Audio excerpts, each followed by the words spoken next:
საღამოშიდობის საქართველოში ზუსტად 9 საათია, რაც იმას ნიშნავს, რომ რუსთავი 2-ზე თქვენთვის მუშაობას იწყებს პოსტსკრიპტუმი.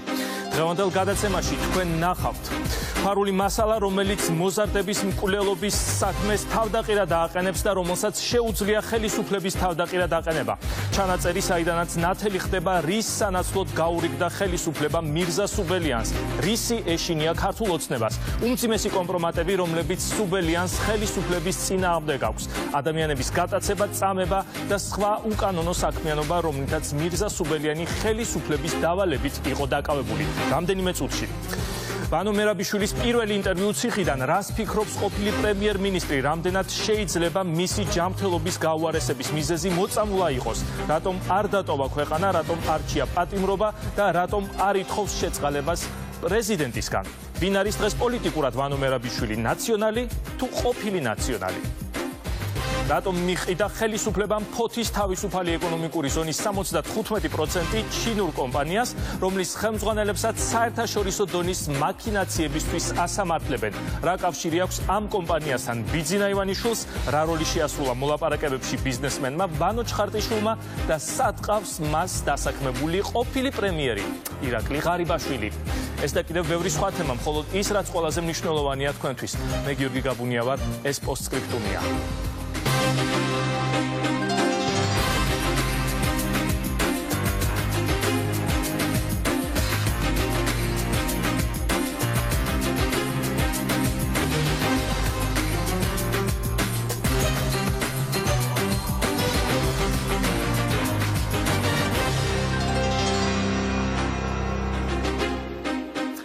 რატომ არ არის დღემდე გამოძიებული მოზარდების მკვლელობის საქმე? რატომ არ არის გამოვლენილი და დასჯილი დათო სარალიძის მკვლელი? რა როლს ასრულებს დანაშაულის დაფარვაში მირზა სუბელიანი და რა გარიგება შედგა მასსა და ხელისუფლებას შორის? რის სანაცვლოდ ჩაჯდა ის ციხეში? სუბელიანმა ბევრი იცის არა მარტო ხორავას ქუჩაზე მომხდარი დანაშაულის შესახებ, არამედ ხელისუფლების უმძიმეს დანაშაულთა შესახებაც. რა არის ის, რითიც მირზა სუბელიანი ბიძინა ივანიშვილის გუნდს ემუქრება? რატომ ეშინია მისი ქართულ ოცნებას? თქვენ ახლა მოისმენთ ფარულ ჩანაწერს, რომელიც გლდანის მერვე და სასჯელ აღსრულების დაწესებულებაშია გაკეთებული. ციხეში, სადაც მირზა სუბელიანია დაპატიმრებული. სუბელიანთან საკანში იმყოფებიან ქართული ოცნების დეპუტატი მესტიიდან ვიქტორ ჯაფარიძე და ასევე ლტოლვილთა სამინისტროს ყოფილი მაღალჩინოსანი, გენერალური ინსპექციის ყოფილი თანამშრომელი და მირზა სუბელიანის მარჯვენა ხელი დათო ცუხიშვილი. საუბარი თითქმის საათნახევარს გრძელდება და აქ ჩანს, რომ მირზა სუბელიანი ფაქტობრივად საკუთარი ნებით ჩაჯდა ციხეში. ის გაურიგდა ხელისუფლებას. ბადაც კი წინასწარ არის შეთანხმებული, რამდენ ხანს უნდა დარჩეს ის პატიმრობაში. მაგრამ სუბელიანი უკმაყოფილებას გამოთქვამს მმართველი გუნდის დამოკიდებულებით. ის ამბობს, რომ ხელისუფლება ჯეროვნად ვერ აფასებს მის ერთგულებას, ვინაიდან მან იმდენი რამ იცის, რომ საკმარისია ერთი ან ორი ფაქტი გაასაჯაროვოს, რომ რუსთაველის გამზირი გადაიჭედება და ქართული ოცნება ხელისუფლებაში აღარ იქნება. რაც მთავარია, სუბელიანი პირდაპირ ასახელებს რამდენიმე ხმაურიან საქმეს, რომელთა მოგვარებაშიც პირადად იყო ჩართული და ამბობს, რომ შენახული, ჩაწერილი და დაარქივებული აქვს უზარმაზარი რაოდენობის მტკიცებულებები, რომლებიც ბიძინა ივანიშვილის გუნდის დავალებით შესრულებულ უკანონო საქმიანობაზე მიუთითებს. მათ შორის საუბარია ადამიანთა გატაცებასა და წამებაზე. როგორც გითხარით, ჩანაწერი საათნახევარს გრძელდება და მთლიანად ამ აუდიო ფაილს აქ ბუნებრივია ვერ შემოგთავაზებთ, მე მოგასმენინებთ ძირითად ფრაგმენტებს. მივყვეთ თანმიმდევრობით. პირველ რიგში მოგასმენინებთ მნიშვნელოვან ფრაგმენტებს, საიდანაც თქვენ ნახავთ, მირზა სუბელიანი აქ ასახელებს კონკრეტულ ფაქტებს და საქმეებს, რომელთა მოგვარებაშიც პირადად აქვს მონაწილეობა მიღებული. სერგო თეთრაძის საქმე, ნავთლუღის სპეცოპერაციის საქმე და ციხის ბუნტის საქმე, რომლებისთვისაც ბაჩო ახალაია იხდის სასჯელს. ნავთლუღის საქმეზე მჟავრდებულია ასევე დათა ახალაიაც. ეგრეთ წოდებული ბანოს საქმე და აქ აშკარაა, რომ იგულისხმება მერაბიშვილის ციხიდან გაყვანა. აღმოჩნდა, რომ ხელისუფლებისთვის ეს საქმეები, ყველა ეს საქმე სწორედ სუბელიანმა დაალაგა, ასე ვთქვათ. თან ამბობს, რომ აქვს მტკიცებულებებიც და თუ მოინდომებს, შეუძლია ქართული ოცნების მმართველობას წერტილი დაუსვას. ამბობს, რომ ზაზა ოქუაშვილზე ბევრად უფრო მეტი კომპრომატი აქვს შემონახული. აქედან ჩანს, რომ ჩანაწერი სულ ახალია და სუბელიანმა კარგად იცის ომეგას საქმესთან დაკავშირებული სკანდალის შესახებ. მოვისმინოთ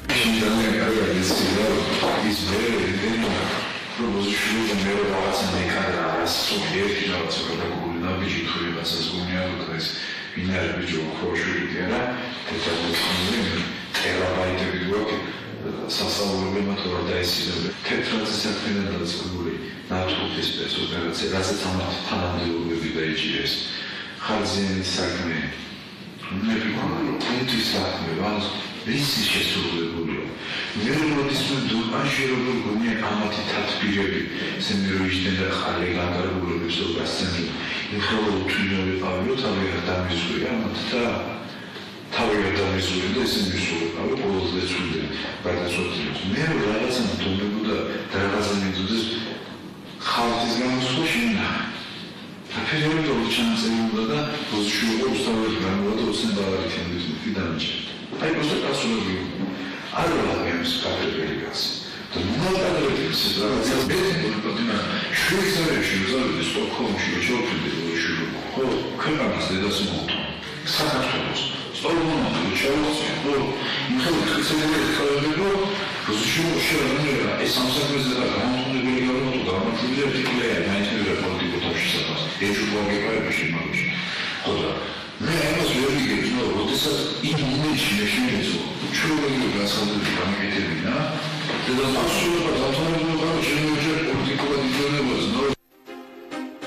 როგორც მოისმინეთ, ნახსენები იყო ხარძიანის საქმე. ეს არის უკვე ქართული ოცნების მმართველობის დროს მომხდარი შეკვეთილი მკვლელობა და გაურკვეველია, რას გულისხმობს სუბელიანი, რატომ ახსენებს საერთოდ ამ საქმეს, რა ფორმით არის აქ ჩარეული ხელისუფლება. მე პარალელურად აგიხსნით ამ საუბრის კონტექსტს, რატომ იმართება საერთოდ ეს შეხვედრა. საკუთარი მდგომარეობით უკმაყოფილო მირზა სუბელიანი თხოვს დეპუტატ ვიქტორ ჯაფარიძეს, შინაგან საქმეთა მინისტრთან გიორგი გახარიასთან შეხვედრას და თან აბარებს, რა უნდა უთხრას დეპუტატმა გახარიას. მირზა სუბელიანის გაბრაზების ერთ-ერთი მთავარი მიზეზია თბილისის ყოფილი მთავარი პროკურორი მიხეილ შაყულაშვილი, რომელმაც საპარლამენტო კომისია სუბელიანისგან განსხვავებული ჩვენება მისცა. ამ შეუსაბამობამ გააჩინა ეჭვი, რომ სუბელიანმა სრულ ჩვენება მისცა. თანაც ამ ჩანაწერიდან ჩანს, რომ ახლა ხელისუფლება ცდილობს შაყულაშვილს ხელი დააფაროს და იგივე თხოვს მირზა სუბელიანსაც და ამითი სუბელიანი კიდევ უფრო ღიზიანდება. ამ საკითხს ჩანაწერში ძალიან დიდხანს და ბევრჯერ განიხილავენ. მირზა სუბელიანი ძალიან უკმაყოფილოა იმით, რომ ვერ მოხერხდა საქმის ისე დალაგება, რომ მას და შაყულაშვილს ერთნაირი ჩვენებები მიეცათ. ამიტომაც მოიხსენიებს მომდევნო ფრაგმენტში, რომელსაც ახლა მოისმენთ, გაბრაზებული სუბელიანი შაყულაშვილს საგინებელი სიტყვებით. შემდეგ ის უკვე ახსენებს იმ მეთოდებსაც, რომლითაც წლების განმავლობაში ხელისუფლებისთვის საქმეებს ალაგებდა. სუბელიანი თავის შემადგენლობასთან ერთად, ასე ამბობს ის, მოწმეებს იტაცებდა და ცემდა სასურველი ჩვენებების მისაღებად, მათ შორის გიორგი გახარიას ბიზნეს ომბუდსმენობის დროს. ბაჩო ახალაიას საქმის მოწმეებზე კი პირდაპირ ამბობს, რომ მათ აწამებდა. ამავე ფრაგმენტში ნახსენები არიან მთავარი პროკურორები კდილაშვილი და შოთაძე, პრემიერ-მინისტრი ღარიბაშვილი, რომლებიც მასთან საქმეების მოსაგვარებლად დადიოდნენ. სუბელიანი ამბობს, რომ მას ეკაბესელიასა და უდოს კომისიის ურთიერთობებზეც აქვს ინფორმაცია და ამ თემაზე დაკითხულიც კი ყოფილა. ისევ ნახსენებია ბანო მერაბიშვილის საქმე და ისევ ხაზგასმულია, რომ ეს ყველაფერი ჩაწერილი და დაარქივებულია. თან ასე უცხარი სიტყვასიტი ქალაქის პროკურორი იყო ეს ეხლა რაიონი კაც მოგიყვანთ ქალაქის პროკურორი იყო და სპეციალური სპეცოპერაციის საქმეები იყო და ესე იყო ვაგერები ჯიბი როვერ ეხავდნენ მოგუყავდა სენატი იმიტომ რომ ამ გაიხსნა და რა ხელში გოდია მას მისცემ ჩამოჩვენა А то вы не знаете, да, ты не знаешь, что это есть. А то вы не знаете. Сюда надо, это раз сюда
უპრეცედენტო რაღაცა მოხდა ვაფშე ვაფშე ისტორიაში ვაფშე მარტო ის საქმე რა თქვის ის საქმეზე დაუყენეს მარტო ბაჭო გამოჩერდა მომდევნო ფრაგმენტებში ჩანს, რომ მირზა სუბელიანი წინასწარ არის შეთანხმებული ხელისუფლებასთან, როდის უნდა დადგეს მისი განაჩენი და რამდენი ხნით უნდა იჯდეს ციხეში.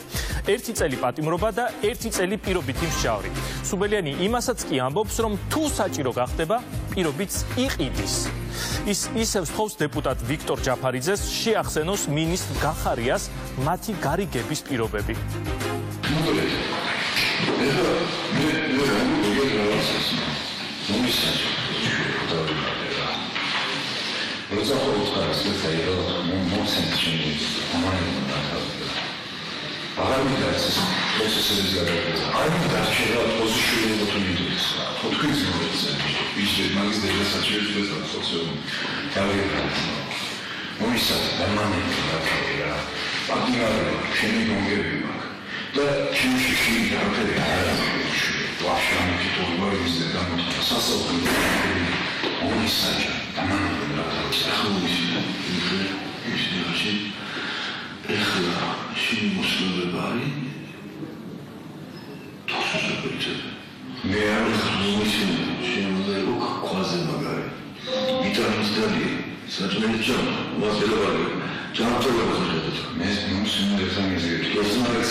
Oto jest ეგრე სხვა არ არის თუნდა ვარცხავაზე არის შეიძლება თუ შეეხება არა მაგრამ ზონის პროკურატურას და მე არ არის შეიძლება ვის უბრალოდ გასაგებია უშაკოს თუ მე просто მითხარით მაგის თემა არის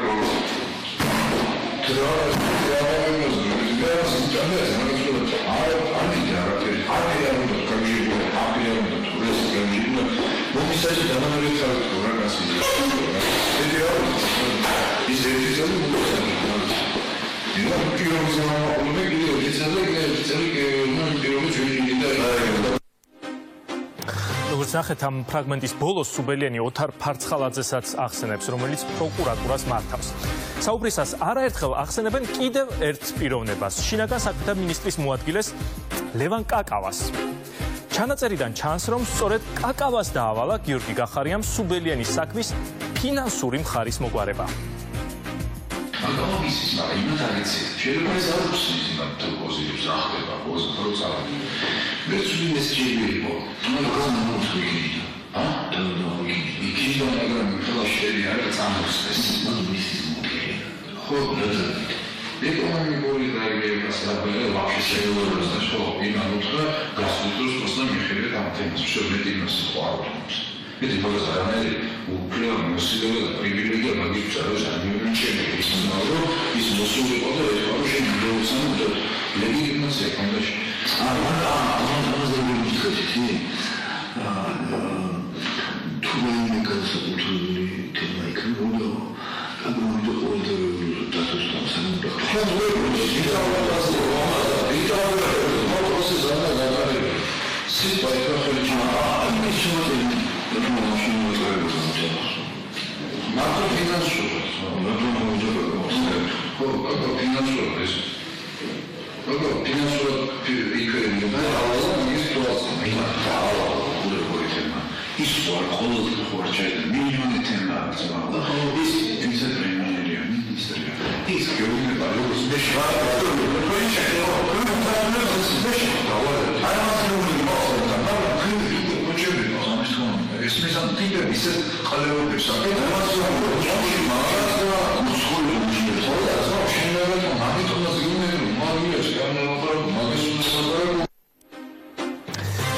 ამავე ჩანაწერში ბირზა სუბელიანი ყვება როგორ იქნა დაშვებული მძიმე შეცდომები გამოძიების პროცესში ხორავას ფუჩის ინციდენტი იგულისხმება და როგორ სთხოვეს თვითონ ხელისუფლების წარმომადგენლებმა მას დახმარებმა და ბოლოს ისიც უთხრეს რომ სახელმწიფოს გადასარჩენად ციხეში უნდა ჩამჯდარიყო.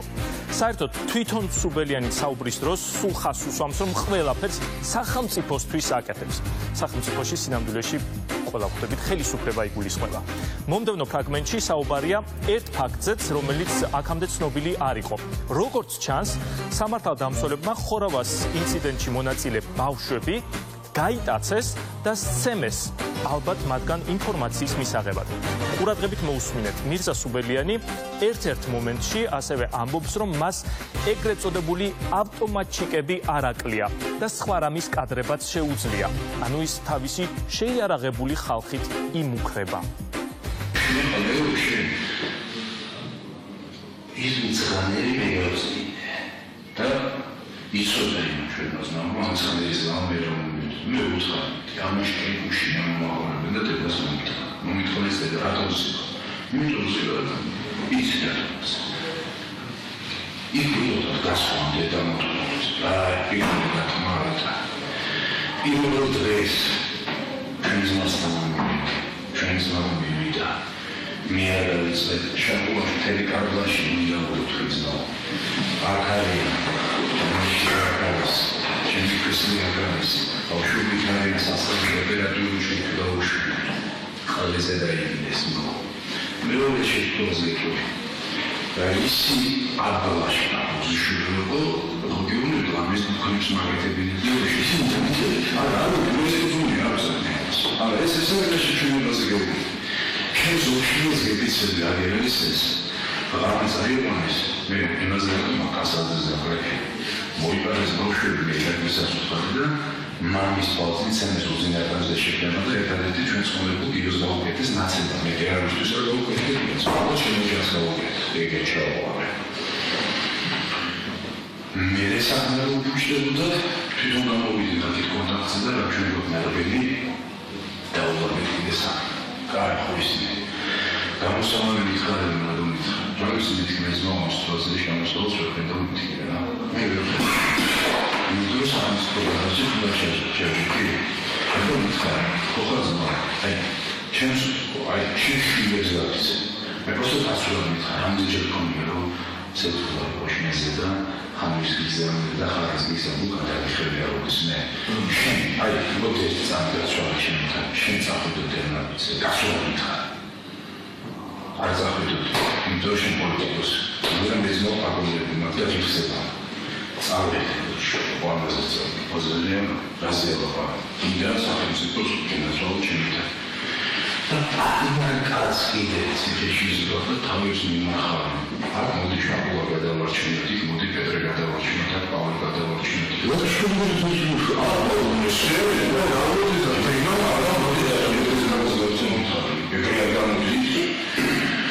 სიტუაცია არის ლაპარაკი რასისტული და რაპირობის ზღვის ყველაფერი დააბრუნდა. თუ გონია შენ მეუს ჩვენ ცხოვრებულ გიოს უკეთესად ვიჟდე მოზიშვილი. არ ზიასმა. არ ზიას ჩემს ოშუზებს. იმიტომ რომ ზოგიერთ სექტორების ამეროსლობი ის და ბავშვები როჯერ სამი შემოგვან ბავშვი და შემოგვან და საერთოდ ამიტომ სისტემის ორპერაში თუნდაც ასე შემოგვან ემაციანი როჯიქსება აქვს და მე ასე პრესაში წავდა შეასაც ამბობ თავი მაგას დურას აგასავი კადრ პოზიციო პასო მაგრამ ორი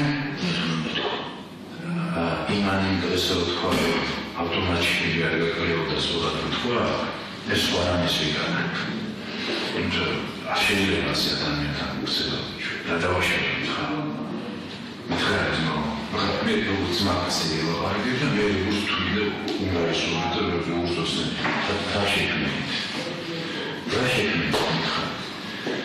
მითხარით მოძებნეს ეს საქმე შემდგომია რომ აი ესე ჩაილის შემდგომია ეს საქმე არაფერია მირზა სუბელიანი ხას უსვამს იმას, რომ ის საკუთარი გადაწყვეტილებით დათანხმდა ციხეში ჩაჯდომას, თორემ მას რომ ეს არ სდომოდა, ვერავინ მიეკარებოდა იმ 50 კაცის შიში თუნდაც, რომლებიც მასთან ერთად იყვნენ.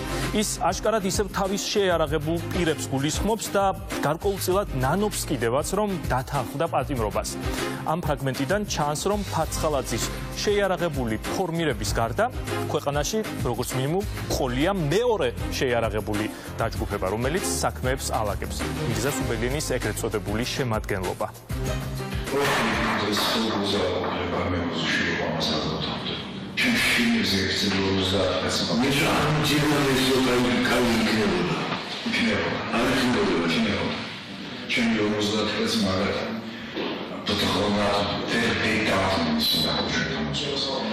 ერთი პირადად და პეიდავდნენ ახლოს მოსვლას. იმიტომ რომ ისინი რაც მოხდა.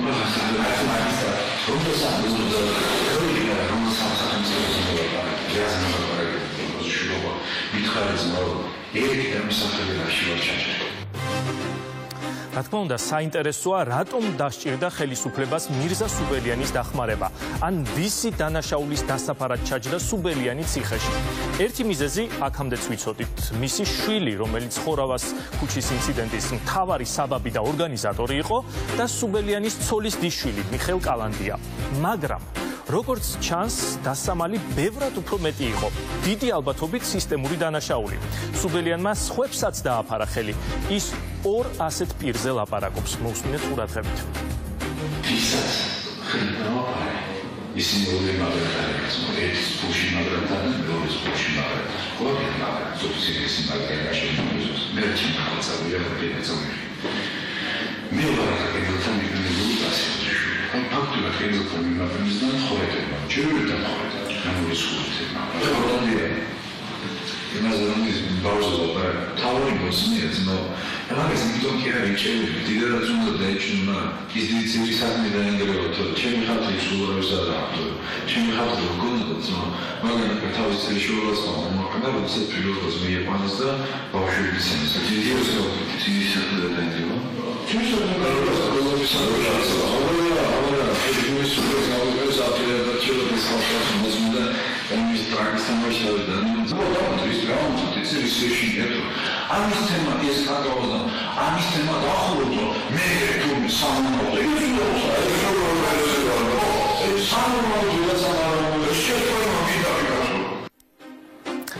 ვინ არის ის ორი პირი, ვისაც სუბელიანმა ხელი დააფარა? არის თუ არა ერთ-ერთი მათგანი პროკურორი მიშა შაყულაშვილი და რას გულისხმობს კაკავას თემაში, რომლის ამოქექვისაც თურმე ხელისუფლებას ეშინია. მირზა სუბელიანი ეუბნება ვიქტორ ჯაფარიძეს, რომ მან ძალიან ცუდ საქმეს მოკიდა ხელი, როდესაც ამ მოლაპარაკებებში ჩაერთო. მისი საუბრიდან ირკვევა, რომ თავიდან პროცესში აქტიურად იყო ჩართული სოზარ სუბარიც, რომელიც საქმეს ნელ-ნელა ჩამოცილდა. შემდეგ ახსენებს სოზარ სუბარის ყოფილ მოადგილეს არჩილ თალაკვაძეს, რომლის ძმასაც თავის დროზე თურმე სუბელიანი დახმარებია. მე შენის გასაწევი ხარ, მაგას თუ საქმეს მოგიდე ხელი მითი. მაგას თუ საქმეს მოგიდე ხელი. მაგრამ ვისვაზა უნდა ვეჟები ხარ. ანუ სიტუაცია შეგვიძლია. დავიგებარა, გაიცეს სოზარ სამნელი მოდელი გაიცეს ის დღეს პრეზიდენტთან დაშტობს. მიხვდა გაიცეს. შენ მაგას თუ საქმეს შეიძლება დამიჯერება. დამიჯერება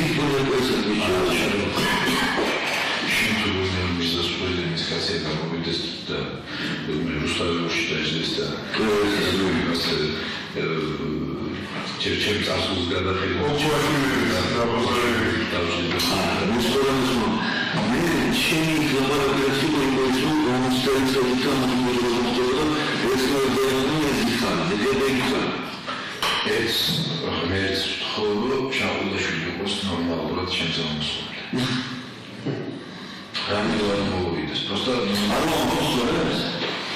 არ გქონდა ამბობა და პრეზიდენტი ვარ და ყველას ახლა ინტერესს იმპოსტორი მე ვიყავ ამ ინტერესს სულასწორდა.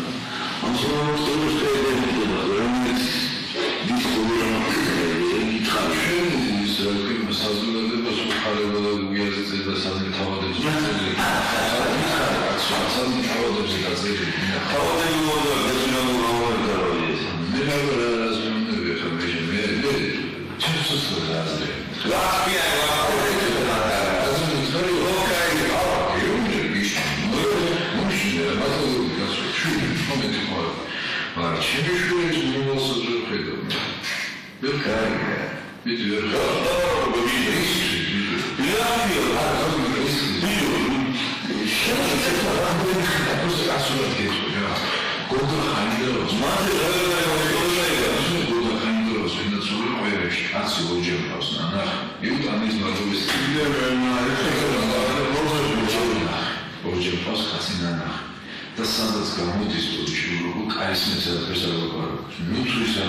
როგორც გითხარით, ციხეში გაკეთებული ჩანაწერი საათნახევარს გრძელდება და შეუძლებელი იქნებოდა აქ მისი მთლიანად განხილვა, თუმცა ჯერ არ დაგვისრულებია. ცოტა ხნის წინ პროკურატურამ ოფიციალური განცხადება გააკეთა, რომლითაც ფაქტობრივად ირიბად დაადასტურა თქვენს მიერ ამ წუთას მოსმენილი ჩანაწერის ნამდვილობის ფაქტი. მთავარი პროკურატურა აცხადებს, რომ აუდიო ჩანაწერზე, რომელშიც სავარაუდოდ მირზა სუბელიანი ფიგურირებს, გამოძიება 12 ოქტომბერს დაიწყო. უწყების ინფორმაციით გამოძიება მიმდინარეობს სისხლის სამართლის საქმეზე, პირადი ცხოვრების საიდუმლოს უკანონოდ მოპოვებისა და შენახვის, იძულების, პატიმრობაში მყოფი პირის კერძო საუბრის უნებართვო ჩაწერის, უკანონოდ შენახვისა და ხელმისაწვდომობის, უზრუნველყოფის და სამსახურებრივი უფლებამოსილების გადამეტების შესაძლო ფაქტებზე. გამოძიებას აწარმოებს საქართველოს მთავარი პროკურატურის საგამოძიებო ნაწილი და გამოძიებასთან დაკავშირებით დამატებითი ინფორმაცია საზოგადოებას ორშაბათს ეცნობება. აცხადებს მთავარი პროკურატურა. შესაბამისად, ჩვენ ხვალ უნდა ველოდოთ საგანგებო ბრიფინგს მთავარ პროკურატურაში. მირზა სუბელიანთან გამართული შეხვედრის უფრო მეტ დეტალს თქვენ გაიგებთ პოსტსკრიპტუმის შემდეგ კვირის აქცენტებში ეკა კვესიტაძესთან და ნიკა გვარამიასთან ერთად. ნიკა ახლა თვითონ გვეტყვის, რას უნდა ველოდოთ დღეს დამატებით კვირის აქცენტებში. საღამოშიდობისა, ნიკა. საღამოშიდობისა, გიორგი. პრინციპში რაღაც უნდა ველოდოთ, ფარდა ახტილია ქართული ოცნების მმართველობის სტილი, დანაშაულებრივი მმართველობის სტილი პრაქტიკულად გახსნილია. საქართველოში გვყავს კრიმინალები, ეგრეთ წოდებული პახანები და ეს არ არის მხოლოდ ფარცხალაძე, არის მაგალითად სუბელიანი, რომელსაც ყავს პატარა მხედრიონი 50 კაციანი შეიარაღებული დაჯგუფება, იტაცებს ადამიანებს, აწამებს მოწმეებს და მათგან იღებს ასე ვთქვათ ყალბ მტკიცებულებებს და ახსნა განმარტებებს და ჩვენებებს. ჩვენ განვიხილავთ ამ საკითხებს ეკასთან ერთად და გვეყოლებიან სტუმრები, რომლების რეაქციასაც, პოლიტიკოსები, რომლების პირველ რეაქციასაც ამ კატასტროფიულ მე ვიტყოდი ფაქტებზე, იმაზე რაც ჩვენ ახლა შენთან მოვისმინეთ, ვიხილავთ ჩვენს ეთერში. აუცილებლად დაგველოდოთ, ძალიან საინტერესო 1 საათი გელოდება წინ პოსტსკრიპტუმის და მერე უყურეთ განსხვავებულ აქცენტებს. ჩვენ განვიხილავთ იმ ფარულ ჩანაწერებს, რომელიც პრაქტიკულად დაადასტურა პროკურატურამ და რომელზეც დაიწყებს ახლა როგორც ჩანს საქმის შეთხზვას, იმიტომ რომ მე მოვისმინე, რომ იქ არის იძულების მუხლი და პრაქტიკულად ალბათ იმას მოვისმენთ, რომ ვინმე აიძულა, რომ ესე ითქვა, შეგახსენებთ დეპუტატთან ჯაფარიძესთან ალბათ რაც ისიც იძულებული იყო რომ ეს ყველაფერი მოესმინა თუ როგორ ხდება ეს ყველაფერი მე არ ვიცი მაგრამ ფაქტია რომ პროკურატურა ჩაერთო თამაში ჩაერთო ძალიან ცუდად დაადასტურა პრაქტიკულად ეს quelაფერი და პლუს ამას მე მახსენდება ზუსტად იგივე რეაქცია რაც ნაციონალურ მოძრაობას ჰქონდა ციხის კადრებზე როცა უკან არიცხვით თუ როგორც საზოგადოება მაშინ ამას განიხილავდა აღძრული საქმეები გამოიყარა რა მოყვა ამას ჩვენ ვიცით ამას მოყვა ხელისუფლების ჩამოშლა აქაც ჩვენ თვალს ვადევნებთ ეხლა ხელისუფლების ჩამოშლას პროკურატურა პირველი რეაქტორია ასე ვთქვათ პირველმა მოახდინა რეაქცია ეს არის უტყუარი ნიშანი იმისა რომ ხელისუფლება ნელ-ნელა იშლება და რა თქმა უნდა ხელისუფლება რომელიც პატარა მხედრიონებით მართავს სახელმწიფოს ატერორებს ადამიანებს ბიზნესმენებს ომეგა საქმეს და ასე შემდეგ ეს ხელისუფლება არ უნდა იყოს საქართველოს მმართველობაში იმიტომ რომ ამ ხელისუფლების პირობებში საქართველოს წინ ვერ წავა მადლობა ნიკა მე რა თქმა უნდა მესმის რომ ვერითმენ შენ ვერითმენენ ალბათ შენი სტუმრები ჩემ ფაქტობრივად დაიწყე უკვე გადაცემა დამეთანხმები ერთ-ერთი ყველაზე საინტერესო იქნება რა რეაქცია ქონდა ამ ჩანაწერის მოსმენისას ზაზა სარალიძეს ამასაც გავიგებთ თქვენ რა თქმა უნდა უყურეთ თქვენ გაიგებთ სხვა მნიშვნელოვან ფაქტებსაც იმ ფაქტებს რომელიც ჯერ არ მოგისმენიათ და შესაძლოა მოისმინოთ რომელიც მრავლად არის ამ ჩანაწერშიც დიდი მადლობა ნიკა გეოდებით კვირის აქცენტები გვარამიასთან და ეკა კვესიტაძესთან ერთად დაიწყება პოსტსკრიპტუმის დასრულებისთანავე და იქ ახალ დეტალებს შეითხოვთ ამ ჩანაწერთან დაკავშირებით. ცოტა ხანში თქვენ ასევე მოისმენთ ინტერვიუს ვანო მერაბიშვილთან. ეს იქნება პირველი ინტერვიუ, რომელიც ყოფილმა პრემიერმა დაპატიმრების შემდეგ ჟურნალისტს მისცა. ალბათ ბევრ თქვენგანს სხვათა შორის ამ თემას გავაგრძელებთ სწორედ. არ ეცოდინება, რომ სწორედ ვანო მერაბიშვილს ასახელებს 2008 წლის ომის საომარი მოქმედებების დამდგმელ რეჟისორად პრეზიდენტობის კანდიდატი სალომე ზურაბიშვილი. 2009 წელს გამოცემ თავის ფრანგულ ენოვან წიგნში La tragédie géorgienne ქართული ტრაგედია ზურაბიშვილი ამბობს რომ ომის დაწყება მიხეილ სააკაშვილმა რუსეთთან ერთად დაგეგმა. სცენარის ავტორი და საიდუმლო მოლაპარაკებების წარმმართველი კი ვანო მერაბიშვილი იყო. მე უბრალოდ არ ვიცი სადამდე შეიძლება წავიდეს ამ ადამიანის ფანტაზია სოფლიოსთვის იმის დასამტკიცებლად რომ საომარი მოქმედებები სწორედ საქართველოს დაიწყო. ეს ის წიგნია რომელსაც რუსეთი ჩვენი ქვეყნის წინააღმდეგ გამოიყენებს ჰააგის სასამართლოში და ამ წიგნის ავტორი ქართველია და ამ ქართველს პრეზიდენტობა და მთავარსარდლობა უნდა არა დარწმუნებულია რომ იქნება. Mère, je pense que c'est vous qui essayez de devenir une tragique génieur. სალომე ზურაბიშვილი ძველ თბილისში ცხოვრობს, გუდიაშვილის სკვერთან. რამდენი წელი აქ ცხოვრობთ? იქნება 10 წელი. ეს ვინ არის? ეს არის გომბორა. გომბორა სულ ცოტა ხნის წინ გომბორის უღელტეხილზე იპოვა და თბილისში ჩამოიყვანა. მისი ადგილი ეზოშია და არა ვინტაჟური ავეჯით მოწყობილ ოთახებში. ისე თქვენი სამკაულების დიდი სანახაობაა. მიყვარს რა ვქნა. სამკაულები სალომე ზურაბიშვილის სისუსტეა, სიძველეები კი მისი ძლიერი მხარე პირად ცხოვრებაში და ყველაზე ძლიერი ასპექტი პოლიტიკურ კარიერაში. მამა ჩემი ახალგაზრდობაში, ესეც დედა ჩემია. მამა ლევან ზურაბიშვილი პარიზში ქართული სათვისტომოს ხელმძღვანელი იყო. დედამ ზეინაბ კედიამ საკუთარ კარიერაზე უარი ოჯახის გამო თქვა. დედა ჩემის მამა 1918 წელს ამას ჩააბარეს უსაფრთხოების სამსახური.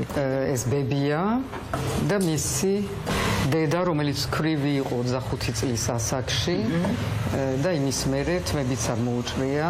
სალომე ზურაბიშვილი საქართველოში პირველად 35 წლისა ჩამოვიდა. საბჭოეთის საზღვარი მან დიპლომატიური ვიზით გადმოკვეთა. უკვე დამოუკიდებელ საქართველოში კი მაშინაც და ახლაც მისი მთავარი ვიზა შთამომავლობა იყო. ნიკოლ ნიკოლაძის შვილთაშვილი. წინაპრებზე საუბარი მას საათობით შეუძლია, მაგრამ ჩვენ უფრო მისი პირადი ოჯახის დავინტერესდით. სალომე ზურაბიშვილს 2 შვილი ჰყავს. ქეთევანი იქიდან მაძლევს შენიშვნებს, რომ თვები როგორ ქონდა და ეს ჩანთა მოიხსენი. ქეთევანი ჟურნალისტია, ერთ-ერთ ფრანგულ არხზე სპორტის განყოფილებას უძღვება. უფრო პოლიტიკაზე უფრო თემური მეუბნება, რომ მეკითხება უფრო სწორედ. თემური უფროსია და დედის კვალს დაადგა. დიპლომატიურ კარიერას ახლა ლონდონში საფრანგეთის საელჩოში იკეთებს. ჯვარი ცოტა ხნის წინ საქართველოში დაიწერა. განსაკუთრებულ დღეს მასთან ერთად იყო ბიძაც. ოთარ ზურაბიშვილს ხშირად დისგან განსხვავებული შეხედულებები ჰქონდა. გამსახურდიას მთავრობაში სალომე ზურაბიშვილის საპირისპიროდის ეროვნული ხელისუფლების მხარდამჭერი იყო. ხოლო როცა მისი და სააკაშვილის ოპოზიციაშიც აღმოჩნდა, ოთარ ზურაბიშვილი მისი ოპონენტის მხარეს დადგა. პრეზიდენტობის კანდიდატი ამბობს, რომ ბოლოს იმ საღამოს ისაუბრეს, როცა ქართულმა ოცნებამ მასთან დაკავშირებული გადაწყვეტილება ოფიციალურად გამოაცხადა. მომწერა რომ მომილოცავსო, ყოველთვის არ ქონიაო იგივე მოსაზრებებიო ქართულ პოლიტიკაზეო და დღესაც შეიძლება რაღაცებში განსხვავებული იყოსო, მაგრამ გილოცავო და გისურვებო სრულ წარმატებას. თუ სალომე ზურაბიშვილს ეს წარმატება ნამდვილად ექნება, გვერდს ვერ აუვლის კიდევ უფრო მეტ ინტერესს მისი ცხოვრების მიმართ. როცა საქმე სახელმწიფოს პირველ პირებს ეხება, მნიშვნელოვანი ხდება როგორც მათი პოლიტიკური, ისე პირადი ღირებულებები. მხოლოდ ამ მოტივით შევეცადეთ გაგვირკვია, რამდენად მართალია, რომ ის მეორედ საკუთარი შვილის ნათლიას მისთხოვდა. მე თქვენ არ მოგცემთ იმის უფლებას, რომ შეიჭრათ ასე და ამ ფორმით ჩემ ცხოვრებაში. სინამდვილე არის ის, რაც ყველა მიცის, რაც ჩემ წიგნებშიც არის და რომელზედაც არ მჭირდება არანაირი თავის გამართლება. საქართველოსკენ სალომე ზურაბიშვილი ამ სახელწოდების წიგნში იხსენებს, როდესაც ჟურნალისტ მწერალსა და ფილოსოფოს ჯანრი კაშიას შეხვდა. ურთიერთობა პირველ ქმართან უკვე გაციებული იყო. სახლშიც და წიგნშიც გალერეა სავსეა ჯანრი კაშიას პორტრეტებით და არის ერთადერთი ფოტო პირველი ქმრის, ქართულ-ირანული წარმოშობის ემიგრანტის ნიკოლოზ გუგუშვილის გამოსახულებით. ყოველი შემდეგი ფურცელი ცხადყოფს, რომ ამბავი, რომელზეც დიდი რომანები იწერება, მის ცხოვრებაში არა პირველი, არამედ ბოლო სიყვარული იყო. პრინცესა სალომე, ასე მომმართავდნენ ალერსიანი ხუმრობით კედორსელი მეგობრები, თუმცა არ იცოდნენ, რომ მათ სიტყვებში მართლაც შეიძლება ყოფილიყო ჭეშმარიტების მარცვალი. პრინცესა სალომე თავს დაჩაგრულად არასოდეს გრძნობდა. მეტიც თავისი ფრანგი ამხანაგებისადმი უპირატესობას განიცდიდა. თუ twin საკმარისად გავანძრებთ, მისი აროგანტული დამოკიდებულება უკვე საპრეზიდენტო კანდიდატის რანგში უცნაურად აღარ მოგვეჩვენება. იმიტომ რომ პრეზიდენტი უნდა იყოს ხალხთან, მაგრამ მაინც ზევით უნდა იყოს. რამდენიმე სიტყვით იმის შესახებ, როგორ დაეშვა მშობლიურ მიწაზე ზემოდან მომზირალი დიპლომატი. ამ წუთიდან კაბოტოს სალომე შეუდგება. პრეზიდენტმა სააკაშვილმა ის პრეზიდენტ შირაკს პირადად გამოსთხოვა. საფრანგეთმა მისცა სრული თანხმობა იმაზე, რომ მე მივლინებით წამოვიდე საქართველოში. სააკაშვილმა საგარეო საქმეთა სამინისტროს გუნდს ის ასევე პირადად წარუდგინა. ვინ იქნება პრეზიდენტი? სააკაშვილი, ზურაბიშვილი თუ ვინმე სხვა? ამას ნიშნობა არა. ეს ისე გეხუმრეთ ყველასა. აქედან რამდენიმე თვეში სალომე ზურაბიშვილმა საკუთარ ბიოგრაფიაში კარიერის მთავარი მიღწევა ჩაწერა. რუსული ბაზების გაყვანა საქართველოდან. პირველ რიგში იყო ამერიკელების დამსახურება, შემდეგ საკუთარი. იმათ თვალში ვიყავი არა მხოლოდ ქართველი, ევროპელი. მე არ მქონდა კომპლექსი ქართველობის. ანუ მე არ გრძნობდი, რომ ისინი მიყურებდნენ როგორც კოლონიალურ ქვეყანას მათი. რომელიმე ქართველს აქვს ეს კომპლექსი? როგორ არა, ჩემს მერე ბეჟუაშვილი წავიდა მოსკოვში და ისევე დაუწყო იმათ რუსულად ლაპარაკი. მესამე ფაქტორი მისთვის იყო ერთი იდეით შეკრული ქვეყანა, არა ის, რაშიც დღეს ვცხოვრობთ. ჩემს უკან იყო ქვეყანა, რომელიცაც არ ქონდა ეს დღეს რაც არსებობს, რომ აი არა შენ, არა ის, არა იყო ერთი ქვეყანა, რომელშიც ისინი ვერაფერს ვერ დაიწყებდნენ თამაშს. 30-წლიანი დიპლომატიური კარიერის მქონე და ქართველობის კომპლექსის არ მქონე, ერთ დღესაც უპასუხებს შეკითხვას, ვინ არის მისთვის ყველაზე ძლიერი დიპლომატი. ლავროვი. აი ზოგადად უკომენტაროდ და უსიტყვოდ ლავროვი. ძალიან მაგარი პროფესიონალი. სასიამოვნო იყო ვიტყოდი, იმიტომ რომ პროფესიონალთან სასიამოვნო არის. სალომე ზურაბიშვილი პარლამენტმა წელიწად ნახევარში დაითხოვა. მიზეზი, რომლითაც მას ეს გადაწყვეტილება განუმარტეს, იმავე წიგნში მოიყვანა: პროფესიონალიზმის ნაკლებობა, ნეპოტიზმი და შედეგის უქონლობა საგარეო პოლიტიკაში. ქაჯები კი არ მოდიან, ქაჯები მიდიან. ხელისუფლება და საერთაშორისო პარტნიორები დიალოგს ითხოვდნენ. სიმღერას, ცეკვას და ფორტეპიანოზე დაკვრას სალომე ზურაბიშვილი პარიზში დაეუფლა. მასწავლებელმა მითხრა, რომ თქვენო მაინც რაც არ უნდა გააკეთოთო, ვერასოდეს ვერ დაუკრავთო, თუნდაც თქვენი სიამოვნებისთვის. გიტარაზე ჩემი მეგობრები ახალგაზრდობაში ყველა უკრავდა და ისა და ძალიან მინდოდა რომ მეც რააცა, მაგრამ ძალიან უნიჭო ვიყავი. რა იყო განსაზღვრელი მის ცხოვრებასა და კარიერაში, იღბალი თუ საკუთარი ტალანტები? თუ კრწამს ისიც კრწამს, რომ ყველა მომენტში გაქვს როგორც თავისუფალი არსება, იმისი გადაწყვეტილების მიღების თავისუფალ გადაწყვეტილება. უფრო გასაგებად თავისი მრწამსი მან მოგვიანებით ახსნა. არა ვარ კათოლიკე, ვარ მართლმადიანი. სალომე ზურაბიშვილს სწამს ღმერთი და ბედისწერა. არანაირი ლოგიკით არ უნდა ვიჯდე დღეს ამ სიტუაციაში და ველოდებოდე რომ გავხდები საქართველოს პრეზიდენტი. ხოდა მეთანხმებით. ლოგიკურად და რაციონალურად რო შევხედოთ. ეს არის არარაციონალური. მართლაც უნდა იდგეს თუ არა საქართველოს მთავარსარდლობამდე ერთ ნაბიჯში ადამიანი, რომელსაც რუსეთ საქართველოს ომზე ჩვენთვის ცნობილი პოზიცია აქვს, რომელმაც არაერთხელ დააბრალა ეს ომი თავის ქვეყანას და ეს არაერთხელ გადათქვა, თან ისე რომ პრინციპების დათმობად არ ჩათვლოდა. თავის კიდევ ერთ წიგნში ქართული ტრაგედია ამ საკითხზე საკმარისად წერს. ავტორი ამბობს, რომ ეს ომი სააკაშვილს დაკარგული პოპულარობის აღსადგენად სჭირდებოდა და ეჭვს გამოთქვამს, რომ მისი იმიჯის რეანიმაციის გეგმა ვანო მერაბიშვილმა შეადგინა. ომის დაწყების სცენარი მისი დაფარული მხარეებით, პროვოკაციებით, რუსულ მხარესთან საიდუმლო მოლაპარაკებების ალბათობით მერაბიშვილის ხელწერას გავს. გარდა ამისა, თავდაცვის მინისტრი კეზერაშვილი აქ არ არის. ის ესპანეთში არ დადეგებზე, ანუ მას არ შეეძლო წაექეზებინა პრეზიდენტი მოქმედებებზე გადასულიყო. თეზისი საქართველომ უპასუხა რუსულ აგრესიას მოგვიანებით გაჩნდა. მანამდე არსებული არაერთი სხვა ვერსიის შემდეგ და ეს უეჭველად ჩინეგან საქმეთა მინისტრის წარმოსახვას ეკუთვნის. მერაბიშვილზე აქვს ეჭვი, როცა ახალგორში ლეხ კაჩინსკის ვიზიტს მიმოიხილავს. ვინ ესროლა საპრეზიდენტო ესკორტს რუსებმა, ოსებმა თუ როგორც ამაზე მინიშნებას პოლონელები აკეთებენ თვითონ ქართველებმა. რთული სათქმელია, მაგრამ ეს ძალიან გავდა იმას, რასაც მერაბიშვილმა მიგვაჩვია. ზურაბიშვილს ჯერა კონსპირაციის, რომ 2018 წლის ომი სააკაშვილისა და რუსეთის შეთანხმება იყო. თავდაცვის ვიცე-მინისტრი ბათუ ქუთელია 15 აგვისტოს ფიგაროსთან მიცემულ ინტერვიუში აღიარებს. ჩვენ გავაფრთხილეთ რუსული შეიარაღებული ძალები, რომ მივხედავდით მხოლოდ უკანონო შეიარაღებულ ფორმირებებს. მათ მწვანე შუქი აგვინთეს, რომ ჩავრეულიყავით. ჩვენ არ გვეგონა, რომ რუსები ასე შორს წავიდოდნენ. სხვა ოფიციალური პირები ქართული მხრიდან აღიარებენ. არ მოველოდით ამას. რუსეთის ამგვარ რეაქციას. ანუ სხვა რამეს ელოდებოდნენ. როგორც ჩანს, ქართული ტრაგედია წინა საპრეზიდენტო არჩევნებამდე ივანიშვილს არავინ წაუკითხა. შეთავაზებაზე ყოფილიყო ქართული ოცნების კანდიდატი სალომე ზურაბიშვილს უარი ეთქვა. კომპენსაციად საპარლამენტო არჩევნებში მთაწმინდის მაჟორიტარის მანდატი დაუთმეს. არის ადგილები, სადაც არ უნდა გათხარო მართლა, მაგალითად მთაწმინდის მკლდე, რომელიც იჭრება, მირზა შაფი, რომელიც მოიჭრა. რატო არ აღუდექით ამ პროცესებს, როგორც მთაწმინდის მაჟორიტარი? იმიტომ რომ ეს ყველაფერი მოხდა ჩემამდე. ეს პროცესები მთაწმინდაზე სწორედ მისი დეპუტატობის წლებში მიდიოდა. მისი საპარლამენტო საქმიანობის დროს ასევე არ მოგვარდა ძველი თბილისის ყველაზე მტკივნეული პრობლემა ძეგლები, რომლებსაც ვერ ანგრევენ იმით, მაგრამ ახლა გეტყვით, ვერც აშენებენ, ძალიან რთული არის. დეპუტატმა რა მოახერხა? როგორც არაფერი. საერთოდ რა გააკეთა მთაწმინდისთვის? ამ შეკითხვაზე უბნის მაჟორიტარი შეკითხვით გვპასუხობს და რა უნდა გაეკეთებინა? მთაწმინდის მაჟორიტარი არ არის მთაწმინდის პრობლემების მომგვარებელი. როგორც პრეზიდენტს, მას ასევე არ აქვს თავისი პროგრამა, აქვს ხედვა. ნიკო ნიკოლაძე ამბობდა ამას, რომ უცხოელი მაგალითები გვჭირდება ძალიან ბევრი, მაგრამ არ გვჭირდება პირდაპირ განმოტანა.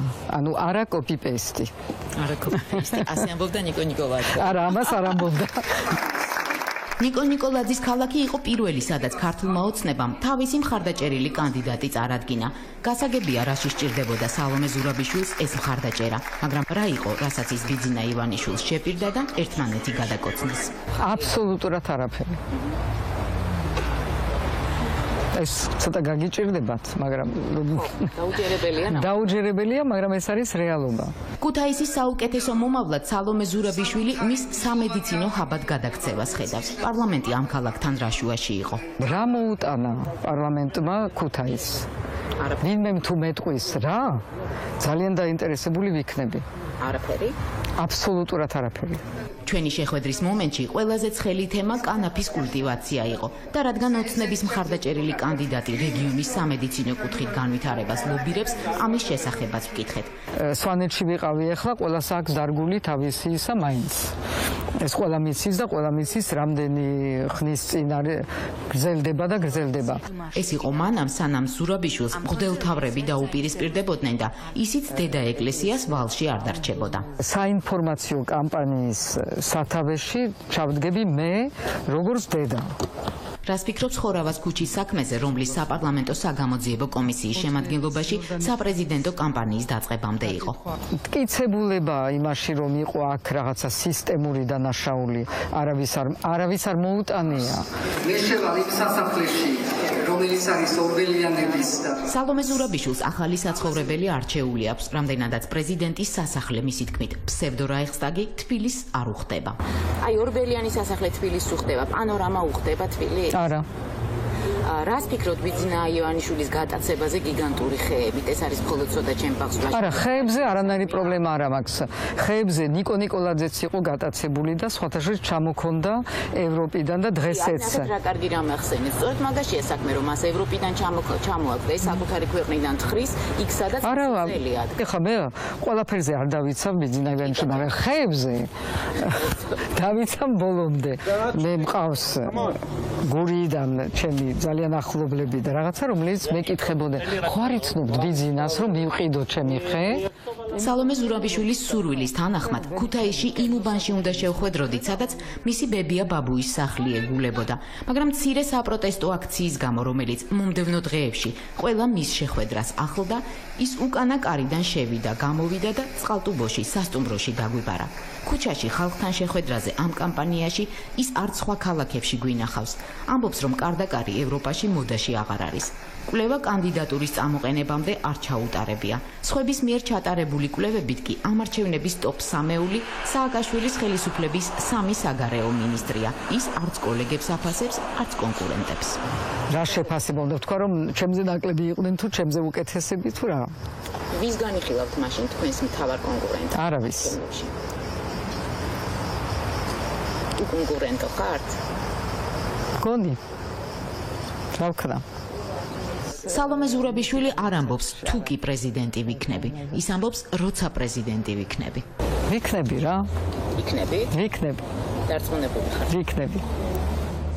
უახლოესი ერთი თვის განმავლობაში უკვე ზუსტად გვეცოდინება, აქვს თუ არა საკმარისი მხარდაჭერა სალომე ზურაბიშვილს და მართლა ძაღლის ბედი ორბელიანების სახლის ახალ ბინადარ გომბორას. ზურაბიშვილის არ იყოს რუსეთთან თანამშრომლობის კიდევ ერთი მაგალითის შესახებ ცოტა ხნის წინ გავიგეთ. ვანო ჩხარტიშვილის მოლაპარაკებები პუტინის ადმინისტრაციასთან საქართველოს ხელისუფლების შეცვლის მიზნით. თლად ამ მოლაპარაკებების შედეგად არა, მაგრამ 2012 წელს ხელისუფლება მაინც შეიცვალა და ამაში ვანო ჩხარტიშვილს როგორც ჩანს მაინც დიდი წვლილი მიუძღვის. მას შემდეგ დაბრუნდა ის საქართველოში, დაუახლოვდა ქართულ ოცნებას და მას შემდეგ იღებს მილიონებად ღირებულ შეღავათებს. ერთ-ერთ ასეთ შეღავათზე ახლა მოგიყვებით. ფოთის თავისუფალი ეკონომიკური ზონა. ეს უნდა ყოფილიყო ბიზნეს სამოთხე, ეკონომიკური თავისუფლება, რომელიც ამ ზონას ქართულ დუბაით აქცევდა. როგორ ფიქრობთ, ვის ეკუთვნის ეს ზონა დღეს? მისი უდიდესი ნაწილი 75% სახელმწიფო მიყიდა ჩინურ კომპანიას, ოღონდ ისეც, რომლის ხელმძღვანელებსაც საერთაშორისო დონის მაქინაციებისთვის ასამართლებენ. და თან მიყიდა ძალიან იაფად. მოლაპარაკებათა მაგიდასთან მთავრობის გვერდით იჯდა ვანო ჩხარტიშვილი, მაგრამ მისი როლი ამით არ დამთავრებულა და მის გვერდით ჩნდება ბიძინა ივანიშვილის და ირაკლი ღარიბაშვილის სახელები. დავაგრძელოთ ამაზე საუბარი უკვე მიშა სესიაშვილთან ერთად. მიშა, საღამოშიდობისა. მიშა, პირველ რიგში აგვიხსენი რა კომბინაციაში ფიგურირებენ აქ ვანო ჩხარტიშვილი, ბიძინა ივანიშვილთან ერთად და პლუს ირაკლი ღარიბაშვილი. ირაკლი ღარიბაშვილი საკმაოდ სქელი დასტით მოვედი ამ საღამოშიდან. ეს არის ოფიციალური ამონაწილების საჯარო რეესტრიდან და ეს ასახავს ასე ვთქვათ ქონების გადაცემას, თუ სადამდე მიდის კვალი და სადამდე მივყევით ჩვენ. პირველ რიგში ეს არის მაყურებელსაც ვაჩვენებ ფოთის თავისუფალი ინდუსტრიული ზონა, რომლის 75% გადაცემული აქვს კომპანიას, რომლის დასახელებაც არის ევრაზიული მენეჯმენტ ჯგუფი. ეს ჩინური კომპანია. არა, ეს უკვე არ არის ჩინური კომპანია, ეს არის საქართველოს შერეგისტრირებული კომპანია, მხედველობაში აქვს ევრაზიული მენეჯმენტ ჯგუფი. ვინ არის ევრაზიული მენეჯმენტ ჯგუფი? მის სამეთვალყურო საბჭოში ვიცით, რომ არის ივანე ჩხარტიშვილი, ეს ასე ვთქვათ მეორე საფეხურია ამ კომპანიების ჩამონათვალში და რაც შეეხება აქციონერებს, აქ ორი აქციონერია, 50-50-ზე ჩინური მხარე და კიდევ ერთი საქართველოს შერეგისტრირებული კომპანია, ევრაზია ინვესტი, ასეთი დასახელებით. კიდევ მესამე საფეხურზე გადავიდეთ, ახლა ვინ არის ევრაზია ინვესტი? მოდი ვნახოთ ვინ არის ევრაზია ინვესტი. აქაც ივანე ჩხარტიშვილი არის სამეთვალყურო საბჭოში და კომპანიის აქციონერები არიან ორი ოფშორული, ასე ვთქვათ, ოფშორებში დარეგისტრირებული კომპანია, რომლის კვალიც ვთქვათ ზედაპირულად ესე თუ არ ჩაუხმავდი ვერ იპოვი. ეს არის Brightstone Finance და Eccleton Commerce Corporation-ი. ეს არის დასახელებულები, ხო, რომელიც რეალურად რომ ვთქვათ არის ოფშორული და ვთქვათ ქართული სამართლისთვის არის მიუწვდომელი, მათ შორის ჟურნალისტებისთვის. თუმცა სადამფუძნებლო დოკუმენტებში, რომელიც საკმაოდ სქელტანიანია და მხოლოდ მცირე ამონარიდი წამოვიღე, ჩნდება ძალიან საინტერესო სახელები და გვარები, რომლებსაც პირდაპირ მივყავართ რეალურ ბენეფიციარებთან ამ კომპანიის. ეს არის გიორგი ბაჩიაშვილი. ანუ იმ ადამიანებთან, ვინც იღებს ამ ყველაფრის ფულს. რეალურად ვინც დგას ამ სქემის უკან.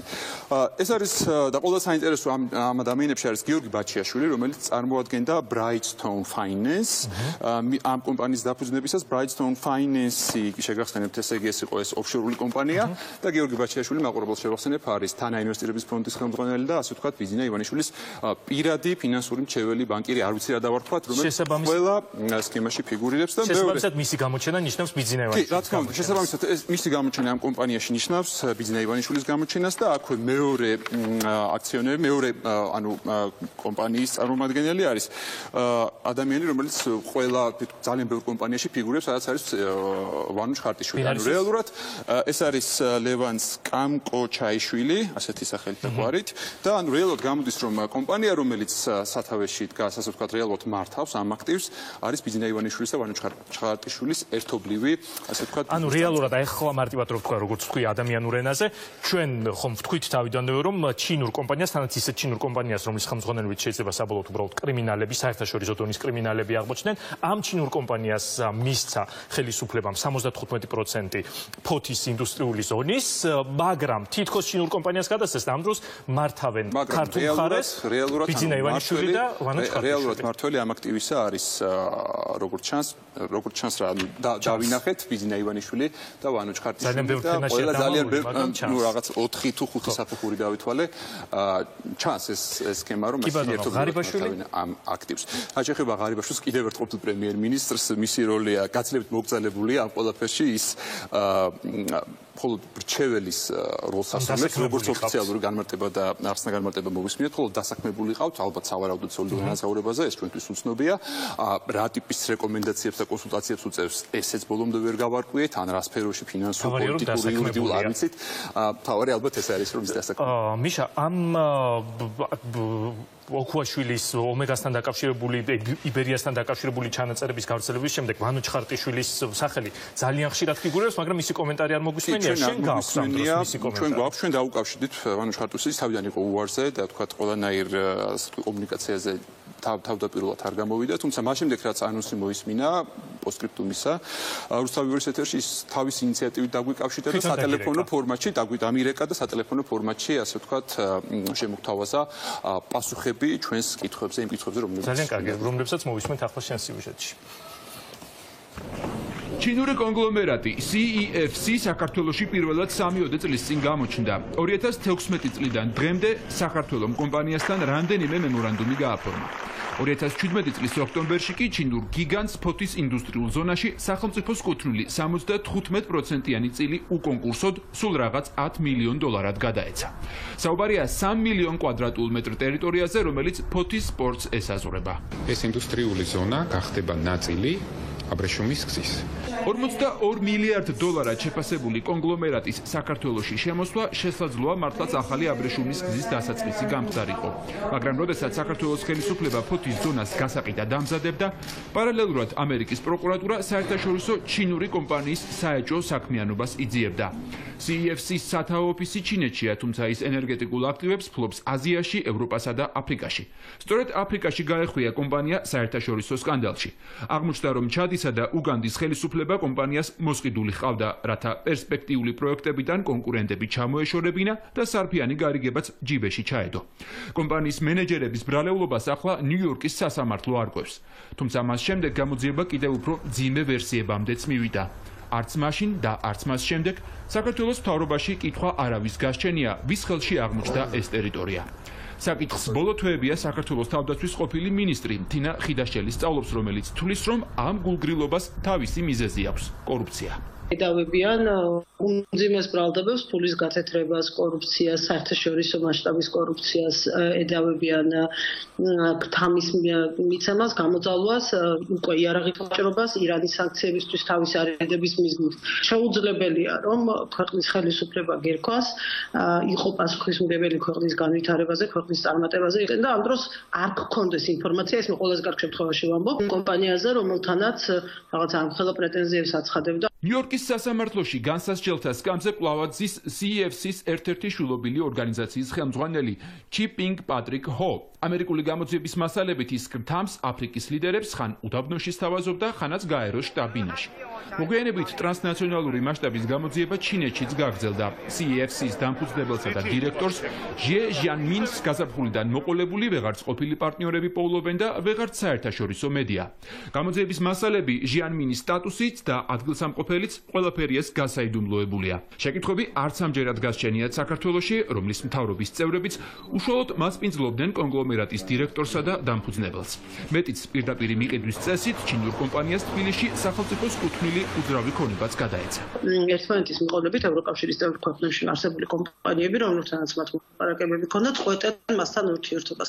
პორტუგალიაში, რუმინეთში, ჰოლანდიაში პრაქტიკულად ყველა მოლაპარაკება ჩაიშალა. საქართველოში კი პირიქით ჩინურ ჰოლდინგთან საქმიანი ურთიერთობა შეწყვეტის ნაცვლად ახალ და კიდევ უფრო დამაინტრიგებელ ფაზაში გადავიდა.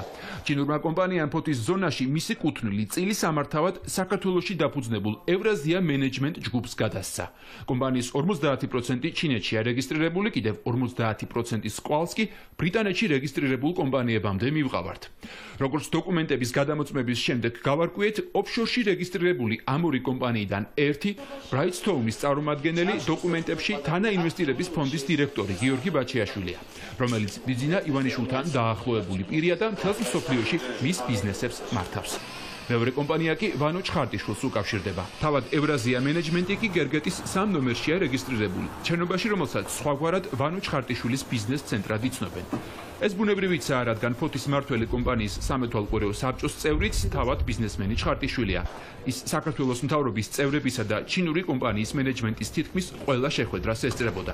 საინტერესოა, რომ მოლაპარაკების პროცესში ის საქართველოს მთავრობის მხარეს იჯდა ხოლმე, კონტრაქტის ხელმოწერის შემდეგ კი ჩინური მხარის პოზიციებზე გადაინაცვლა მრავალმილიონიანი ქონების რეალური განკარგავის სტატუსით. ეს იყო ჩემი პერსონალური ინიციატივით ჩვენ აი ამ პროცესში მოვხდით ჩვენი საერთო მეგობრების მეშვეობით ჩვენ არავითარი სახელმწიფოს მონაწილეობა არ ყოფილა ჩვენმა მეგობრებმა ინვესტორებმა გაგვიწიეს რეკომენდაცია ამ კომპანიასთან და ამის შემდეგ მოვახდინეთ ამ კომპანიის ხელმძღვანელობის ვიზიტი საქართველოში. ესე გადავინაწილეთ ფუნქციები, რომ მართვის ხელშეკრულებიდან გამომდინარე ჩვენ განვახორციელებთ ყველა ესე ვთქვათ აქტივების მართვას, რომელიც არის CEFC-ის საკუთრებაში. ჩხარტიშვილი ამტკიცებს, რომ CEFC-ის გარშემო ამერიკაში დაწყებული გამოძიების საქართველოს განზოგადება სპეკულაციაა. კომპანია CEFC-ის აქვს გარკვეული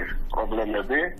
მას ერთ-ერთ აფრიკულ ქვეყანაში არ ვიცით რა შეა საქმე, მაგრამ ჩვენ ამ პროცესთან არავითარი კავშირი არ გვაქვს. ჩვენს მიმართ ვალდებულებას ასრულებს სახელმწიფო, ჩინეთის სახელმწიფო. ყველა დეტალი შეიძლება რომ ისეთი რაკურსით იყოს მოხეული, რომ თითქოს რაღაცნაირად რაღაც საოცრება ხდება და ასე შემდეგ. ჩვენ ვართ გახსნილი ჯგუფი. ყველა კითხვაზე გვაქვს პასუხები. რა როლი შეასრულა ბიზნესმენმა მოლაპარაკებებში ეკონომიკის სამინისტროში არ იციან. მართველი კომპანია შესაძლოა მათ გამოიყენონ როგორც მომსახურე კომპანია, ამისი უფლება კანონით მათ გააჩნიათ. ჩვენ ვამოწმებთ უშუალოდ ჩვენთან კონტრაქტორი მხარის სამართლებრივ მდგომარეობას. თუმცა თინა ხიდაშელი ფიქრობს, რომ საინტერესო აქტივი ჩხარტიშვილის ხელში მიზანმიმართულად აღმოჩნდა და რომ ბიზნესმენი დღეს ერთადერთია, ვინც ჩინეთთან გააქტიურებული სავაჭრო ურთიერთობებით ხეირობს. მე მგონი მან ერთადერთ ვანახა ამ მასშტაბის ამ ტიპის სარგებელი მთელი აი ამ ამბიდან, რომელიც ამ წელია ქვეყანაში ქართულ-ჩინური ურთიერთობების ფონზე ხდებოდა. სხვა არაფერს არ ქვია კორუფცია და ნეპოტიზმი, გარდა იმისა, რასაც ჩვენ უყურებთ ამ კონკრეტულ საქმესთან დაკავშირებით, როდესაც ხელისუფლება რომელიმე ერთ კონკრეტულ ბიზნეს უპირატესობას ანიჭებს, უკეთეს მდგომარეობაში აყენებს და ლობირებს პრაქტიკულად მის ინტერესებს, იქიდან გამომდინარე, რომ სწორედ ეს ადამიანია ერთადერთი და ექსკლუზიური, ვინც ბატონ ხუმსიშვილთან, კვირიკაშვილთან და ხელისუფლების ეკონომიკური გუნდის წარმომადგენლებთან ერთად ურთიერთობს ჩინურ კომპანიებთან. კიდევ ერთი დეტალი, კომპანიას, რომელიც ინდუსტრიულ ზონას მართავს, ბოლო თვეებია საკუთარი რჩევებით ირაკლი ღარიბაშვილი ეხმარება. სავარაუდოდ სოლიდური ანაზღაურების წანასვლად. კონკრეტულად რა სფეროში უწევს ჩინურ მხარეს კონსულტაციებს თანამდებობიდან დათხოვნილი ღარიბაშვილი, ყოფილი პრემიერი დუმს. ბატონები, თუ შეიძლება რომ გკითხოთ, მუშაობდით თუ არა მრჩევლად და მუშაობთ თუ არა CEFC-ში? თავად ჩინურ კომპანიას, რომელსაც განვითარებადი ქვეყნების მთავრობების მოსყიდვას ედავებიან, ოფისი თბილისშიც აქვს. თუმცა იქ უჩვეულოდ სიმშვიდე და ბევრი ცარიელი კაბინეტი დაგვხვდა. ეკუთვნის თუ არა მაგალითად ეს კაბინეტი ღარიბაშვილს ჩვენ ვერ დავადგინეთ. ყველა კითხვა ჩინეთის სათაო ოფისში გადაამისამართეს. ჩინურმა კომპანიამ იყიდა ეს კომპანია, ეს წილი ამ კომპანიაში და გადაიხადა როგორც მე ვიცი რაღაცა თანხა. ეს გადაწყვიტა ჩინურმა კომპანიამ და ისინი თქვენ რომ მათთვის ძალიან დიდი პატივია ბატონ ირაკლის ამ კომპანიაში მონაწილეობა. ბატონ ირაკლი არის ჩვენთან სამეთვალყურეო საბჭოს მრჩეველი და ჩვეულებრივად ასე ვთქვათ კონსულტაციას და რჩევას გვიწევს იგივე ინვესტიციების მოზიდვის ნაწილშიც. კიდე ხავთ სხვა ინვესტორები კონსულტანტების ძიები არა პირებ ბატონი გამოცდილება ექსპერტიზა შეიძლება გამოგაჩნდეს. ამ ეტაპზე ესე ვთქვათ რა ექსპერტიზაც გვაქვს ეს ყოფნის. ფოთის ინდუსტრიული ზონა არ არის მრავალმილიონად შეფასებული ერთადერთი ქონება, რომელიც ბოლო წლების განმავლობაში ჩხარტიშვილის ხელში აღმოჩნდა. როდესაც CEFC საქართველოში შემოსვლაზე ფიქრობდა, ბიზნესმენს სასამართლო დავა ჰქონდა არაბულ რაკიასთან, რომელიც იმ მომენტში ფოთის თავისუფალ ინდუსტრიულ ზონას ფლობდა. მართალია დავა სხვა აქტივებს შეეხებოდა, მაგრამ ის ისე დასრულდა, რომ არაბულ მხარეს ჩხარტიშვილისთვის 50 მილიონი ლარის გადახდა დაეკისრა. აბსოლუტურად კავშირი არ არის ერთმანეთთან, იმიტომ რომ რაკია ჯგუფმა სახელმწიფოს წინაშე ვალდებულებები ვერ შეასრულა. ამ ორ ფაქტს ერთმანეთს არ უკავშირებს არც რაკიას დირექტორი, რომლის კომპანიამაც სასამართლო დავაში რატომღაც ფარხმალი დაყარა და რამდენიმე $10 მილიონ შეფასებული ქონება ჩხარტიშვილის კომპანიებს გასაჩივრების გარეშე დავიდა. რაკიაში დანიშნამდე გიორგი გეგეჭკორი ქართული ოცნების პრეს-სპიკერი იყო და წესით კარგად უნდა იცოდეს, რა დამსახურებისთვის გადაეცა ჩხარტიშვილს უზარმაზარი ქონება. მოხდა შეთანხმება ეკონომიკის სამინისტროსთან, საბოლოოდ მთავრობამ დაამტკიცეს და დავაბრუნეთ პროცესის თავისუფალი ინდუსტრიული ზონა. ჩხარტიშვილის მიერ მოგებულ 50 მილიონიან დავაში კიდევ არაერთი საინტერესო დეტალია, რომელსაც ქართული ოცნების ყოფილ თუ მოქმედ მაღალჩინოსნებამდე და ივანიშვილის ოჯახის წევრებამდეც მივყავართ. ამის შესახებ პოსტკრიპტუმი მაყურებელს უკვე მომდევნო კვირას მოუყვება. ცოტა ხანში კვირის აქცენტებში ნიკა გვარამიასთან და ეკა კვესიტაძესთან ერთად თქვენ ახალ დეტალებს შეიტყობთ იმ ფარული ჩანაწერიდან, რომელიც გლდანის ციხეშია ჩაწერილი და რომელშიც მირზა სუბელიანი ყვება თუ როგორ გაურიგდა ხელისუფლებას მოზარდების მკვლელობის საქმესთან დაკავშირებით, მაგრამ ჯერ ეთერშია პოსტსკრიპტუმი. ჩანაწერიდან დასტურდება, რომ ერთ-ერთი ყველაზე ხმაურიანი საქმე, რომლის გაწმენდაც მირზა სუბელიანმა შეასრულა, ვანო მერაბიშვილის ციხიდან გაყვანა იყო, როდესაც ის ფარულად და უკანონოდ მოიტაცეს საკნიდან ოთარ ფარცხალაძესთან შესახვედრად. უკვე 5 წელი და 5 თვე რაც ყოფილი პრემიერ-მინისტრი პატიმრობაშია. ამ ხნის განმავლობაში ჩვენ მოგვისმენია მისი გამოსვლა სასამართლო დარბაზში, წაგვიკითხავს საკნიდან მოწერილი წერილი, მაგრამ მასთან აქამდე ინტერვიუ არავის ჩაუწერია. დღეს ეს მოცემულობა შეიცვლება. გიორგი გვიშიანი დაუკავშირდა ვანო მერაბიშვილს და მიუხედავად მისი ჯანმრთელობის რთული მდგომარეობისა, ის დათანხმდა ინტერვიუს. გიორგი ახლა სტუდიაში შემოგვიერთდება. საღამომშვიდობისა, გიორგი. საღამომშვიდობისა. გიორგი, პირველ რიგში ვინაიდან ვახსენეთ ეს საქმე, რომელზეც მირზა სუბელიანი საუბრობს, ეგრეთ წოდებული ვანოს საქმე, ანუ ვანოს საკნიდან გაყვანა. არ ვიცი, რამდენად მოასწარით თქვენ ამ საქმის დეტალებზე საუბარი, იმიტომ რომ ვიცი, რომ დრო ძალიან შეზღუდულია, როდესაც ტელეფონით უკავშირდები პატიმარს. კი, 15 წუთი გქონდა სასაუბროთ, ასეთია კანონი, შესაბამისად, რადგან ეს პირველი ინტერვიუ იყო თითქმის 6 წლიანი პაუზისას, ვეცადე რომ ბევრ თემაზე მელაპარაკა, ამ თემასაც ირიბად შევეხეთ, როდესაც კითხვა დაუსვი მისი პოლიტპატიმრის სტატუსთან დაკავშირებით, როგორც ვიცით, სწორედ ამის გამო რომ ის ციხიდან იყო გაყვანილი, დადგინდა რომ მის მიმართ დაირღვა მე-18 მუხლი. კიდევ რა საკითხებზე მოასწარით საუბარი? ბუნებრივია პირველ რიგში ვისაუბრეთ მის ჯანმრთელობის მდგომარეობაზე, რომელიც კვლავ არ არის სახარბიელო, ვისაუბრეთ მისი შესაძლო მოწამვლის შესახებაც, ვისაუბრეთ მის ყოველდღიურობაზე ციხეში და მის გეგმებზე პოლიტიკაში. პოლიტიკაში გეგმებთან დაკავშირებით რას ამბობს ვანო მერაბიშვილი, ეს არის ყველაზე საინტერესო. ნაციონალია თუ ყოფილი ნაციონალი, ანუ გულისხმობ ნაციონალურ მოძრაობაში რჩება თუ ევროპულ საქართველოში იქნება, როდესაც საინტერესო საკითხს აქ ვერ გაგიმხელ ვერ ჩენ და ვერც მაყურებელს ყველამ უნდა უყუროთ რეპორტაჟს. ბატონო, სიამოვნებით ვუყუროთ ინტერვიუს ვანო მერაბიშვილთან 5 წლის განმავლობაში, თითქმის 6 წლის განმავლობაში ეს არის პირველი ინტერვიუ ყოფილ პრემიერთან, დაპატიმრებულ პრემიერთან. მადლობა, გიორგი. საქართველოში ყველაზე ცნობილი მსჯავრდებული დუმილს პატიმრობიდან 5 წლისა და 5 თვის თავზე არღვევს. სათქმელი ბევრი აქვს, დრო მხოლოდ 15 წუთი. ამიტომ ყოფილ პრემიერ-მინისტრთან ექსკლუზიურ ინტერვიუს გავრცელებული სკანდალური ინფორმაციის გადამოწმებით ვიწყებთ. გავრცელდა ვარაუდი, რომ შესაძლოა თქვენ ციხეში მიზან მიმართულად გწამლავენ. თქვენ თავად რას ფიქრობთ ამ საკითხთან დაკავშირებით?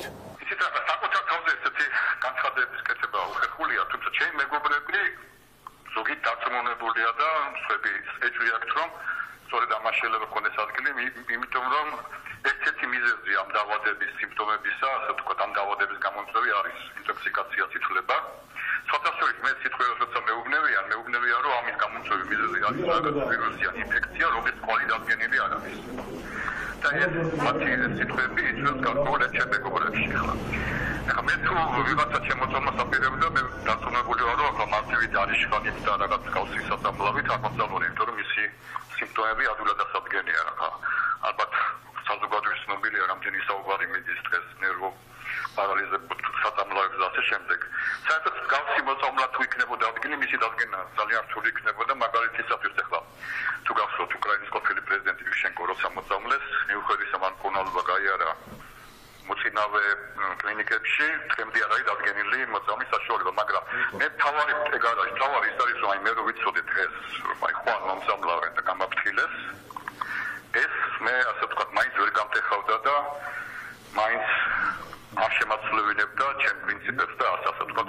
მე გავსი რაღაცების დასავა როცა ადამიანი ირჩევ აქტიურ პოლიტიკას და კარგუნა ბედმა რომ იყო ლიდერებს შორის სათუნა იყო ყველაფრისათვის ასე ვთქვათ მოწამლა და სხვა ტიპის საფრთხეები ეს ჩვეულებრივი საფრთხეებია რომელსაც სათუნა იყოს ადამიანი ვინცაც დიდი პასუხისმგებლობა აღებული თავის თავზე ყოფილი შინაგან საქმეთა მინისტრი და პრემიერი საქართველოს პროკურატურამ ამომრჩევლის მოსყიდვის, მითვისება გაფლანგვისა და სამსახურეობრივი უფლებამოსილების ბოროტად გამოყენების ბრალდებით 2013 წლის 21 მაისს დააკავა.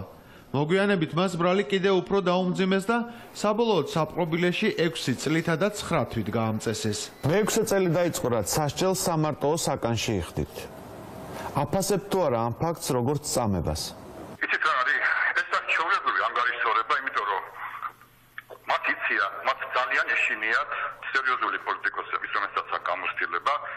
დღევანდელი ხელისუფლების მიზანი რა არის, რომ ვისგანაც საფრთხეს ხედავს, ის უნდა იყოს ან გაძევებული ქვეყნიდან, უნდა იყოს იზოლირებული.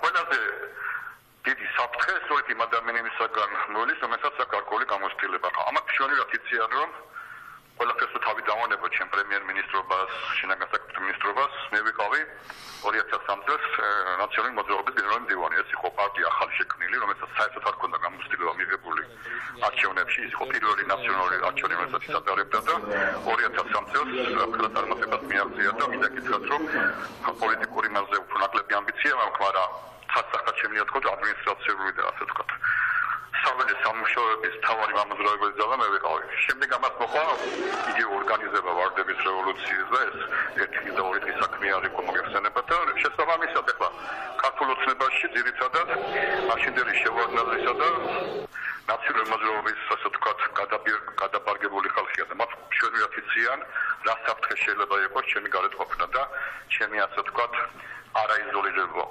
თავარი ამათი მიღწევა რაც არის ბჭყალებში ასე ვთქვათ რომ მათ მოახერხეს არა მარტო ასე ვთქვათ პატიმრობაში ყოფნა, არამედ პრაქტიკულად სრული იზოლირება. აი მაგალითად მე ბოლო 2 წელიწადია არ მაქვს საშუალება უყურო რუსთავი 2-ს მაგალითად. აი ეს არის მიზანი ამათი რომ ასე ვთქვათ მიასად პირობებში ყოფებოდა რაც თავარია სიგნალის სხვებისთვის რომ ვინც ასე ვთქვათ ჭკვიანურად აღმოიქცევა ბჭყალებში მასაც შეიძლება ასეთი საფრთხე ელოდეს. თუმცა მინდა გითხრათ რომ ჩემზე სრულად არ მოქმედებს და მე არ აუზნობ თავს ასე ვთქვათ არა ვარ დეპრესიაში და საერთოდ არ აუზნობ თავს ასე ვთქვათ ვარ განწყობილი საბრძოლოდ და თავს ასე ვთქვათ ამ მორალურად მყარად ვცნობ. 2017 წლის 28 ნოემბერს ადამიანის უფლებათა ევროპული სასამართლოს დიდმა პალატამ ძალაში დატოვა 1 წლით ადრე საკუთარი კოლეგების მიერ მიღებული გადაწყვეტილება იმის თაობაზე, რომ საქართველოს მთავრობამ ვანო მერაბიშვილის მიმართ ევროკონვენციის მე-18 მუხლი დაარღვია. ნებისმიერი ქვეყნის საღად მოაზროვნე იურისტისთვის ეს მუხლი პოლიტპატიმრობასთან ასოცირდება. თუმცა თემიდას ქართველი მსახურები სხვაგვარად აზროვნებენ. შესაბამისად ვანო მერაბიშვილი კვლავ საპყრობილეში რჩება. თქვენ რას ფიქრობთ, ხართ თუ არა პოლიტპატიმარი? ეს ფაქტი გეტყვით მხოლოდ რომ ევროპის სასამართლო, შტატების სასამართლო მოკლედ ვთქვათ, თავის ისტორიის მანძილზე განხილული აქვს პედაგოგიურად 100,000-ზე მეტი საქმე. 100,000-ზე მეტი საქმე და მხოლოდ 7 შემთხვევაა, როდესაც დადგინდა მე-18 მუხლის დადგენა. ამასოდეს კიდევ გითხრათ, რომ მე-18 მუხლით ყველა ასე ვთქვათ დადგენილი ვისაც დაუდგინდა მე-18 რომ ყველა ისერი არის თავისუფალი და მე როგორც ვიცი ბოლო პატიმარი აზერბაიჯანმა ამ მეტრისი გაათავისუფლა ვისაც მე-18 მუხლი დადგენილი. ამავე დროს მინდა გითხრათ რომ პირველი შემთხვევა იყო როდესაც ქვეყანამ გააჩივრა დიდ პალატაში მე-18 მუხლი როგორც წესი ასეთი ქვეყანა არ ასაჩივრებს მე-18 მუხლს და დიდმა პალატამ ძალაში დატოვა და იგივე გადაწყვეტილება მიიღო რაც ქვემოდვარემ. მე მგონი ეს ფაქტები უკვე ყველაფერზე მეტყველებს და ახლა საკუთარ თავზე მე არ დავიწყებ უფრო მეტს ასე ვთქვათ. ვანო მერაბიშვილს საპატიმრო დაწესებულებაში უკვე იმდენი დრო აქვს გატარებული, რომ პირობით ვადაზე ადრე გათავისუფლების კომისიისთვის მიმართვის უფლება აქვს. ყოფილმა პრემიერმა ეს უფლება უკვე 4-ჯერ გამოიყენა, თუმცა უშედეგოდ. ვინ არის დაინტერესებული იმით, რომ თქვენ ციხეში იჯდეთ? მოდი ასე ვთქვათ, პირობითად ეს არის ხელისუფლება, მაგრამ ჩვენ ყველა ვიცით, რომ მას ხელისუფლება პრაქტიკულად ეს არის ერთი ადამიანი და თელი ხელისუფლება ერთ ადამიანს ემსახურება. უბრალოდ ახლა მე არ მინდა ასე დავწუნან და რაღაც ჩემი თავი პირად ვიღაცის პატიმარად ჩავთვალოთ, მე ესეთ დაბალ დონეთ არ მიმაჩნია ჩემი არ გავუყადრებ რომ მე ვიღაცას ჩემი თავის ვიღაც პირადი პატიმარი ვწოდო. მე ამ ხელისუფლების ინტერესებშია რომ მე ვიყო მაქსიმალურად დიდი ვატიზოლებული, რათა მათ არ შეექმნა საფრთხე, მათ ხელისუფლებას არ შეეფრთხა საფრთხე და რაც თავარია იყოს სხვებისთვის სიგნალი, რომ თუ ისინი არ მოიქცევიან ისე, როგორც ეს ხელისუფლებას აწყობს, მათაც ასეთი საფრთხე ელოდებოდა. სასჯელის შესამსუბუქებლად ყოფილ პრემიერს კიდევ ერთი კანონიერი გზა ჰქონდა. თუმცა ვანო მერაბიშვილს ამ მიმართულებით ნაბიჯი ამ დრომდე არ გადაუდგამს. რატომ არ სთხოვთ პრეზიდენტ შეწყალებას? მე ფიქრობ, ამაზე პრინციპში რაღაც მიფიქრია. მე როგორც ვიცი, ფორმალურად პრეზიდენტს რომ სურვილი ქონოდა შეწყალების, ამის პრობლემა არ ქონდა, მაგრამ ეხლა მე ვერ წარმომიდგენია და აცვლი რომ ვიღაც ადამიანები უნდა ჩავაყენო ესეთ დათმის ქვეშ ეხლა. ჩვენი ვაციცის მარგოლაშვილო რომ ჩემი გათავისუფლება მისთვის ძალიან სარისკოა და ალბათ იმთხელა ზეწოლებია, ასე ვთქვათ, იმდენი ზეწოლებია ყველას მიმართა, მათ შორის მარგოლაშვილის მათი გუნდის წევრი იყო, მარგოლაშვილმა ისაც კი ვერ გაბედა. ალბათ რომ პენჩი ეყარა, იმიტომ რომ ის რასასტიკად ექცევა ეს ხელისუფლება და რა თქმა უნდა სახელმწიფოს ლაპარაკობს ბიზნესმენებს გულისხმობთ. ასე ვთქვათ, ოპონენტებს და ალბათ ვერ გარისკა ამ ადამიანებს. საერთოდ ჩემი მე არ მინდა ხოლმე არ მეყავს ადამიანების ჩაყენება დათმის ქვეშ ჩემს გამო. პრეზიდენტისთვის შეწყალების თხოვნა გარკვეულწილად დანაშაულის აღიარებასაც ნიშნავს. რაც ვანო მერაბიშვილს მისთვის წარდგენილი 6 ბრალდებიდან არც ერთ შემთხვევაში გაუკეთებია. მიუხედავად იმისა, რომ სამართლიანი სასამართლოს იმედი არ ჰქონდა, ბევრი თანაგუნდელისგან განსხვავებით ქვეყნიდან წასვლაზე არასდროს უფიქრია. რა თქმა უნდა, მე შევიდოთ ვიცოდი და ახლა რა თქმა უნდა ადამიანები ჩემთან მოდიოდნენ და მეუბნეოდნენ რომ მათ ჩემ წინააღმდეგ ჩვენი ბიზნესმა დაბავდათ და როგორც იქცეოდნენ რომ სასახა იყო რომ არავითარ სამართლიან სასამართლოზე და სამართლიან გამოძიებაზე რა თქმა უნდა ესეთი გულუბრყვილო მე მგონი არ გონიოთ. რა თქმა უნდა დარწმუნებული ვიყავი ჩემ სიმართლეში, მაგრამ თავარი მაინც იყო პრინციპი, მე ესე გადავწყვიტე, ჩემი გარჩევანია, ეს პირველ რიგში გავაკეთე ჩემი თავისთვის და ჩემი ასე ვთქვათ, სიამაყისთვის, ასე ვთქვათ და ჩემი შინაგანი წმენიდან გამომდინარე, ამავე დროს იყო ის გარღვევაც, რომ მე არ მინდოდა რომ ჩემს გამო ჩემი მეგობრები უფრო დიდი წნეხის ქვეშ მოქცეულიყვნენ და ასე ვთქვათ, ჩემს გამო შური ეძიათ სხვა ადამიანისაგან. მე მომიცია ლიდერად ყოფნა, რაღაც დონის ლიდერად ყოფნა და მე ჩავთვალე რომ მე უნდა დავჩენილიყავი და ჩემ თავზე ამეღო ბევრი ის ასე ვთქვათ, დათმა, რომელსაც მოველოდი რომ მოხდებოდა ჩემი თანამებრძოლების თუ თანამშრომლების თუ ასე ვთქვათ, მეგობრების წინააღმდეგ. ცნობილია, რომ სასჯელის მოხდის შემდეგ ვანო მერაბიშვილი პოლიტიკაში დაბრუნებას გეგმავს. თუმცა თავის როლსა და ადგილზე უფრო მეტი კონკრეტიკისგან თავს იკავებს. შეიძლება ეს გარკვეული ასე ვთქვათ, ფსიქის სინდრომიც არის, მე ყველაფერი მეჩვენება ისეთ სურათებში, როგორც იყო ჩემი დაპატიმრებამდე. და მე სიმართლე გითხრათ, ბოლომდე ვერ გავიაზრე და ვერ გავითავისე ის ფაქტი, ასე ვთქვათ, რომელიც ალბათ ადგილი აქვს, ასე ვთქვათ, რომ პარტია არის გაყოფილი. მე ჯერაც ისე უყურებ, რომ ამ ორმა ძალამ რაღაც ეტაპზე მაინც უნდა ნახოს საერთო ენა და საერთო ინტერესების იბრძოლოს საერთო მიზნის მისაღწევად და ამიტომ ჩემს მდგომარეობაში რაღაცას არჩევანზე კი არ ვფიქრობ, იმიტომ რომ მაინც მე ესენი ერთიანად და ჩემ მეგობრებად და ჩემ თანამებრძოლებად მიმაჩნია და არ მინდა მე ვერ ავყოფ ამ ადამიანებს. მოდი ესე ვთქვათ, აქ ზღვარი გადის მიხეილ სააკაშვილზე. მიხეილ სააკაშვილთან ერთად ვიხილავთ ვანო მერაბიშვილს თუ მის გარეშე? მე მინდა და ყველაფერს გავაკეთებ იმისათვის, რომ ეს ძალები იყვნენ ერთიანი.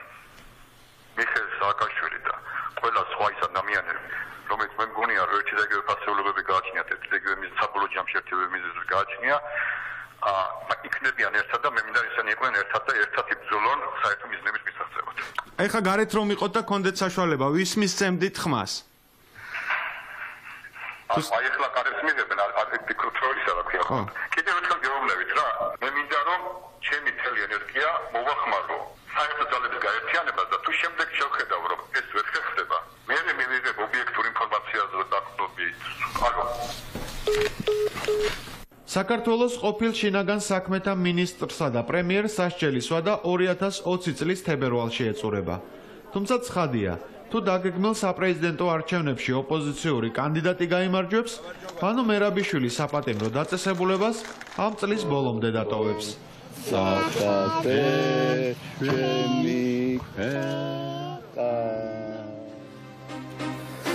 ამ სამყაროში პოლიტიკის გარდა სხვა სფეროებიც არსებობს საბედნიეროდ. თუმცა, როდესაც საქართველოს ეხება საქმე, ყველა გზა საბოლოოდ მაინც ამოხერ პოლიტიკამდე მიდის, რომელიც რეალურად და წესიერად არც გვაქვს. ფრანკფურტის წიგნის ბაზრობა. მსოფლიოს უდიდესი ლიტერატურული გამოფენის მასპინძელი ქვეყანა წელს საქართველო იყო და ესეც ჯერ კიდევ კულტურის მინისტრ ნიკა რურუას ხანგრძლივი პოლიტიკური მოლაპარაკებების შედეგად მოხდა. არა მარტო ფრანკფურტში, მთელი გერმანიის მასშტაბით უამრავი ქართული ღონისძიება გაიმართა. არა მარტო ლიტერატურული. წელს საბას დაჯილდოების ცერემონიაც პირველად ჩატარდა საქართველოს საზღვრებს მიღება ფრანკფურტში. საუკეთესო რომანისთვის ჯილდო ლაშა ბუღაძე მიიღო და თავის სამადლობელ სიტყვაში მანაც ვერ აარიდა თავი პოლიტიკურ განცხადებებს. თეადეიშვილი დაესწრო ფრანკფურტის წიგნის ბაზრობას. საღამოშვიდობისა, გიორგი, მოგესალმებით მაინის ფრანკფურტიდან, ევროპის ფინანსური და ეკონომიკური დედაქალაქიდან, რომელიც ერთი კვირის განმავლობაში ოქტომბრის დასაწყისში გადაიქცევა ხოლმე მსოფლიოს ლიტერატურულ დედაქალაქად. სწორედ ეს პატივი გვერგო ჩვენ წილად, ჩვენ ვართ დღეს ფრანკფურტში საპატიო სტუმრები. აჭრელებულია მთელი ქალაქი გერმანია, არა მხოლოდ ფრანკფურტი, ქართული წიგნებით, ქართული დამწერლობით, მეტროში, ავტობუსებში ყველგან გვხვდება ქართული წარწერები და მუზეუმებში ყველგან არის მინიშნება, რომ აქ არის ქართული ხელოვნების, ქართული ისტორიის, ქართული ოქროს გამოფენა. მე ახლა ხელში მიჭრავს წიგნი, მინდა ახლოს გაჩვენოთ დავით კლდიაშვილის სამანიშვილის დედინაცვალი, რომელიც გერმანულ ენაზე ითარგმნა. ფრანკფურტის წიგნის ბაზრობა არ არის მხოლოდ კულტურული და ლიტერატურული პლატფორმა. ეს არის უმნიშვნელოვანესი ტრიბუნა, საიდანაც შეგიძლია შენ ქვეყანაზე ილაპარაკო და ხმა გააგონო მთელს მსოფლიოს. შენი ქვეყნის პრობლემებზე, ოკუპაციაზე, რუსეთზე, ადამიანის უფლებებზე. წელს ფრანკფურტი მთლიანად იყო მოცული ადამიანის უფლებების თემატიკით. მე ვარ მხარეზე, we are in the same side, ჩვენ ერთ მხარეზე ვართ. მსოფლიო ცივილიზებული მსოფლიო დღეს ფრანკფურტში შეთანხმდა იმაზე, რომ ყველანი იცავენ ადამიანის უფლებებს. ძალიან ამაღელვებელი იყო მთელი კვირის განმავლობაში აქ მუშაობა და ფრანკფურტის წიგნის ბაზრობის ფარგლებში გაიმართა საქართველოს ყველაზე პრესტიჟული ლიტერატურული პრემიის საბას დაჯილდოებაც.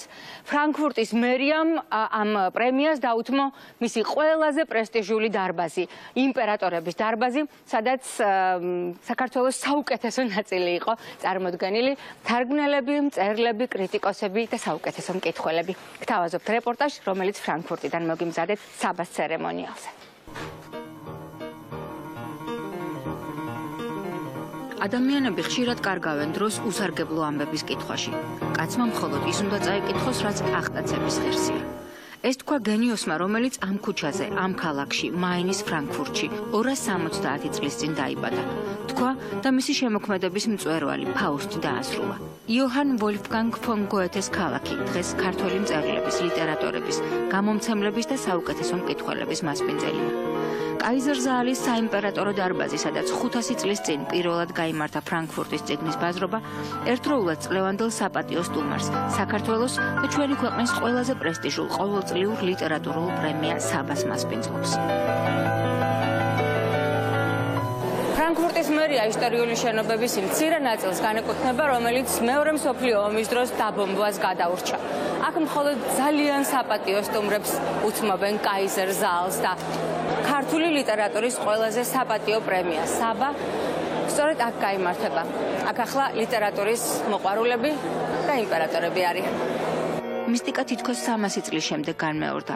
პრემია საბა დღეს ქართული ლიტერატურის ზუსტად ისეთივე ელჩია, როგორი მისიაც თავის დროზე დიდმა სულხან საბა ორბელიანმა იტვირთა ევროპაში. საბა და მთელი ქართული ლიტერატურა კვლავ ელჩია, საქართველოს ელჩი, ქართული კულტურის ელჩი ევროპაში. 111 ავტორი, 140 ჯერ გაცემული ჯილდო, 3400 განხილული წიგნი, 32 ქვეყანაში სხვადასხვა ენაზე დაბეჭდილი საბას ლაურეატი ავტორები. ასეთია ლიტერატურული პრემიის 16-წლიანი ისტორია ციფრებში. 2003 წელს TBC ბანკისა და პენ მარათონის მიერ დაწყებული კონკურსი დღეს თანამედროვე ქართული ლიტერატურის ყველაზე ცოცხალი და თავისუფალი პროცესია. წელს უკვე სხვა მასშტაბით.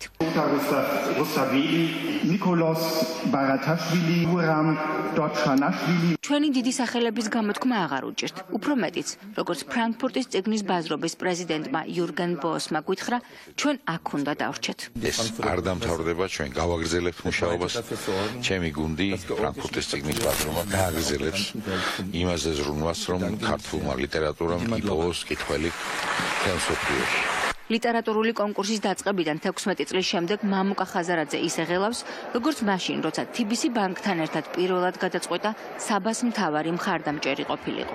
გერმანელებმა დაინახეს, რომ ჩვენ ქართული ლიტერატურის თარგმანის პოპულარიზაციას კი არ ვაკეთებთ და ქართული ტექსტების, არამედ ჩვენ ვართ ქვეყანა, რომელიც მუდამ კითხულობდა გერმანულ თარგმანს საქართველოში. ეს თომას მანი იქნებოდა თუ გოეთე თუ ფაუსტი თუ ასე შემდეგ ეს ჩვენთან არსებობდა წლების განმავლობაში და მე მგონი მათთვის უფრო არის აღმოჩენა, რომ ჩვენ მარტო ის კი არ ჩამოვიტანო ქართული ტექსტები ჩამოვიტანეთ, ჩვენ ჩამოვიტანეთ თარგმანები, ქართველების თარგმანები გერმანული ლიტერატურის ქართულად და მე ვფიქრობ, აი ჩვენ გამოვედით საერთაშორისო მოედანზე ღირსეულად, თანასწორ ძალიან გუნდებსთან იყო, ესე თქვა, შეიძლება ჭიდილი, იმიტომ რომ ძალიან მაღალი პროფესიონალები ყავს, ძალიან ნიჭიერი ხალხი ყავს. საბას გამოცდილი გუნდი 16 წლის განმავლობაში არაერთ სირთულეს წააწყდა, მაგრამ წელს ზოგი რამ გადაულახავთ აბრკოლება ეჩვენათ. მაგალითად, არ იცოდნენ, როგორ შეინარჩუნებინათ ჟიურის ანონიმურობა მაშინ, როცა მათი ვინაობა ავიაბილეთების და სასტუმროს მენეჯმენტისთვის მაინც უნდა გადაეცა. მოგეხსენებათ, ჟიური ყოველთვის მათი ვინაობა უცნობია და ისე უნდა ჩამოგვეყვანა აქ, რომ არც მათ კოლეგებს გაეგოთ ეს, არც ტურისტულ კომპანიას. ეს იყო, არ ვიცი, ალბათ ყველაზე დიდი გამოწვევა ამ ნაწილში ორგანიზების კუთხით, მაგრამ რაღაცნაირად ეს მოვახერხეთ. საპატიო ჟიურის საიდუმლო გრიფი საბას დაწყებისთანავე მოიხსნა. თარგმნელი ლელა დუმბაძე, ილიას სახელმწიფო უნივერსიტეტის რექტორი გიგა ზედანია, რეჟისორი და სცენარისტი ქეთი დევდარიანი, მსახიობი ნინო კასრაძე და ფოლკლორისტი და ლიტერატორი ზურაბ კიკნაძე. ისინი 5 თვის განმავლობაში კითხულობდნენ კონკურსანტების ნაწარმოებებს, პოეტურ კრებულებს, თარგმანებს, ესეებს. მოგესალმებით, ქალბატონებო და ბატონებო, მოგესალმებით, სტუმრებო. ნინო კასრაძე, რომელსაც წლების განმავლობაში მიყავდა საბა, თავს შემოხეტებულ მკითხველს უწოდებს. ჟიურის ამპლუაში ეს მისი დებიუტი იყო. საბაც საუკეთესო დებიუტანტს გადასცა. უпростоრედ გაუგზავნა, რადგან ახალგაზრდა მწერალი, როგორც მისმა გამომცემელმა უწოდა ადამიანი გამოცანა ზურაბ ჯიშკარიანი, ცერემონიას არ დაესწრო. ზურაბ ჯიშკარიანის საღეჭი განთიადები უშაქროთ. წლევანდელი საბა არა მხოლოდ ლოკაციით, არამედ ნომინაციებითაც გამორჩეული იყო. წელს პირველად და ერთჯერადად დაწესდა პრემიერები ქართული ნაწარმოების საუკეთესო უცხოენოვანი თარგმანის, კრიტიკის და საუკეთესო გამომცემლობისთვის. პრემია საბა რეზო ჭეიშვილის ცისფერი მთების გერმანულ ენაზე საუკეთესო თარგმნისთვის ეკატერინე ტეტის და იულია დენგის გადაეცა. ქართულ-გერმანულ ლიტერატურულ ურთიერთობებში შეტანილი წვლილისთვის კი საპატიო საბა ქართული ლიტერატურის მეგზურს გერმანიაში, ქართველ-გერმანელ მწერალს ნინო ხარატიშვილს მისცეს.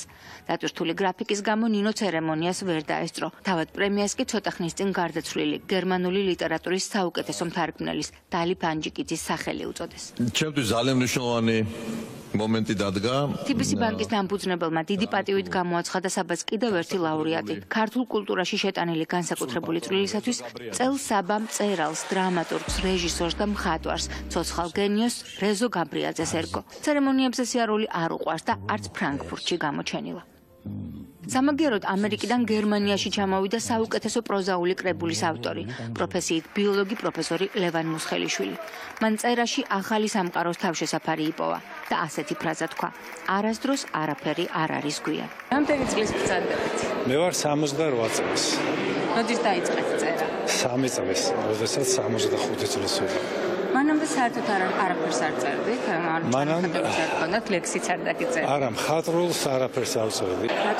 რატომ დავიწყე? იცი რაღაცეები მაწუხები, აი დღევანდელ სამყაროს რო უყურებ, ისეთი გზნობა მაქვს, რომ ეს ჩემი სამყარო არ არის. რაღაცა ისე შეიცვალა ყველაფერი, რომ ძალიან ბევრი რაღაცის არ მესმის. პოეზიამ კი წელს ფრანკფურტში თავისი დიქტატურა დაამყარა. ზურაბთველიშვილი დღეს შენხავენა. ური დამიგდე, შენ კი არა მე ვარ ვენახი, ფოლადის მტევნებს, ვაჩხირიალებთ ჩატეს ხელზე, სისხლივი ძიმე, საფერავი და კარდენახი. ორზნის ღმერთი ვარ, საწნახელში გამომწყდებული. მე ვარ ის ჯარისკაცი დღეს ფრანკფურტში, როგორც ყველა სხვა დანარჩენი ჩემი კოლეგა და პოეტი, რომლებიც იბრძვიან იმისთვის, რომ ქართული ლიტერატურა გაიტანონ საერთაშორისო ასპარეზზე. წელს განსაკუთრებით მაღალი კონკურენცია იყო საუკეთესო ქართული თარგმანის ნომინაციაში. 12 ნომინანტიდან რთული გამოსაცნობი იყო, ვინ მიიღებდა მთავარ ჯილდოს. ლანა კალანდიამ მაგალითად მარიო ვარგას ლიოსას საეტაპო წიგნი „ქალაქი და ძაღლები“ თარგმნა. ქალაქი და ძაღლები მისი საკვანძო რომანია, მისი საკულტო რომანი და ძალიან რთული რომანი და მნიშვნელოვანი წიგნია, ბევრ რაღაცას დაუდო, ბევრ მიმართულებას, სათავე, ბევრი ისტორიული მოვლენის სათავეში იდგა ეს წიგნი და რაც თავარი ეს წიგნი არის ძალადობაზე და ეს წიგნი არის რაღაც ჩაკეტილ სივრცეებზე და ჩაკეტილ სისტემებზე, ყველაზე მანკიერ სისტემებზე დაწერილი წიგნია და კიდევ ერთხელ შეგვახსენებს და გვახსენებს იმ ღირებულებებს, რომლისკენაც ჩვენ აი ესე მივილტვით და რომელიც ასევე მთავარი ნიშანსვეტი იყო ქართული მწერლობის და ქართული ლიტერატურის, რომელიც დღეს აქ არის წარმოდგენილი. საბოლოოდ ლიტერატურული პრემია საბა კიდევ ერთ ცოცხალ კლასიკოს დავით წერედიანს გოეთეს ქალაქში უკვდავი ფაუსტის თარგმნისთვის გადასცეს. გოეთეს ფაუსტის თარგმანის გამარჯვება. თინა, გამოდი. გამომცემლობა ჩვენთვის ცნობილი და ნაცნობი და საყვარელი სულაკაურის გამომცემლობა. არაჩვეულებრივი ჯილდო და არაჩვეულებრივად დამსახურებული ადამიანმა უდიდესი წვლილი შეიტანა ქართული ლიტერატურის განვითარებაში სწორედ თავისი არაჩვეულებრივი თარგმანებით და ძალიან სიმბოლურია, რომ გოეთეს ფაუსტის თარგმანისთვის გადაეცა მას ეს ჯილდო, თარგმანისთვის, რომელსაც ძალიან ბევრი წელი შეალია და თან სწორედ ფრანკფურტში მოხდა ეს ამბავი გოეთეს სამშობლოში. გოეთე ამბობდა, რომ მხოლოდ ცოდნა არ კმარა, ცოდნა უნდა გამოვიყენოთ, მხოლოდ სურვილი არ კმარა, უნდა ვიმოქმედოთ. ეს ციტატა ზუსტად ასახავს საბას 2018 წლის მთავარი პრიზის, საუკეთესო რომანის ლაურეატის ლაშა ბუღაძის მოქმედებას ფრანკფურტში, სადაც მისთვის ყველაზე მაღალი ტრიბუნიდან თქვა, რომ საქართველო ოკუპირებულია, პუტინის რუსეთი ბოროტებაა და ბოროტებაა საკუთარი ხელისუფლების მიერ თავისუფლების ოკუპაციაც.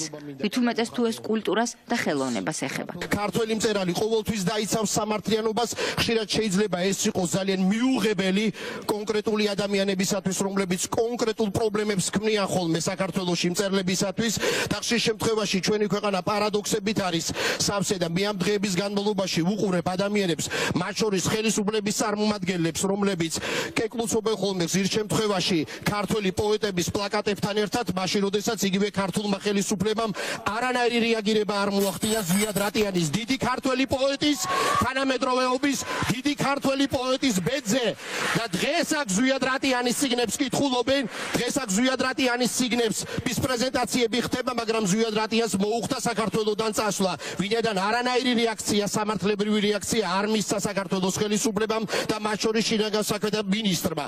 ისევე ეს ეხებათ ასევე ძველი ხელისუფლების წარმომადგენლებსაც, რომლებიც ეხლაც კეკლუცობენ პოეტებმა და აგერ იდგა ზურაბ რთველიაშვილი, რომელსაც ასევე ძალიან დიდი პრობლემები შეექმნა. ასე დასრულდა წლევანდელი საბა მაინის ფრანკფურტში. ევროპაში კი ქართველი მწერლების ექსპანსია იწყება. ლაშა ბუღაძემ და აკა მურჩილაძემ ორივე მწერალმა ფრანკფურტში თავისი კოლეგა ახსენა, ზვიად რატიანი, პოეტი, რომელსაც პოლიცია სრულიად უმიზეზოდ დაუპირისპირდა, რაც შემდეგ სისტემის მხრიდან დაპირისპირებაში გადაიზარდა. რატიანი უმიზეზოდ შეურაცხყვეს, საჯაროდ დაამცირეს და უმის სამართოდ მაგინებელ წვრილმან ხულიგნად გამოიყვანეს. საინტერესოა, თუ უმის სამართოდ იგინებოდა, პოლიციელებმა ნეტა საკუთარ თავზე რატომ მიიღეს მისი გინება. შემთხვევით რამე ხომ არ დაუშავეს. საბოლოოდ ზვიად რატიანი ისეთ მდგომარეობაში აღმოჩნდა, რომ იძულებული გახდა ქვეყანა დაეტოვებინათ. თუმცა ის კატეგორიულად ამბობს, რომ არ არის ემიგრანტი. ის არ აპირებს საქართველოს სამუდამოდ მიტოვებას.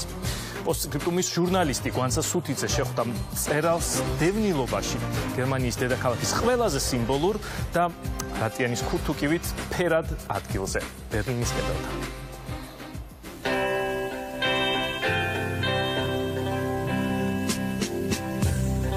ჩემი ერთი ძველი ნაწერი უბრალოდ ბუნებრივად გამახსენა, იმიტომ რომ ძალიან დაემთხვა ეხლანდელი მდგომარეობა ჩემი აქ მოვდიოდი და ემოციურად რაღაც დონეზე იყო რთული და არეული ჩემთვის.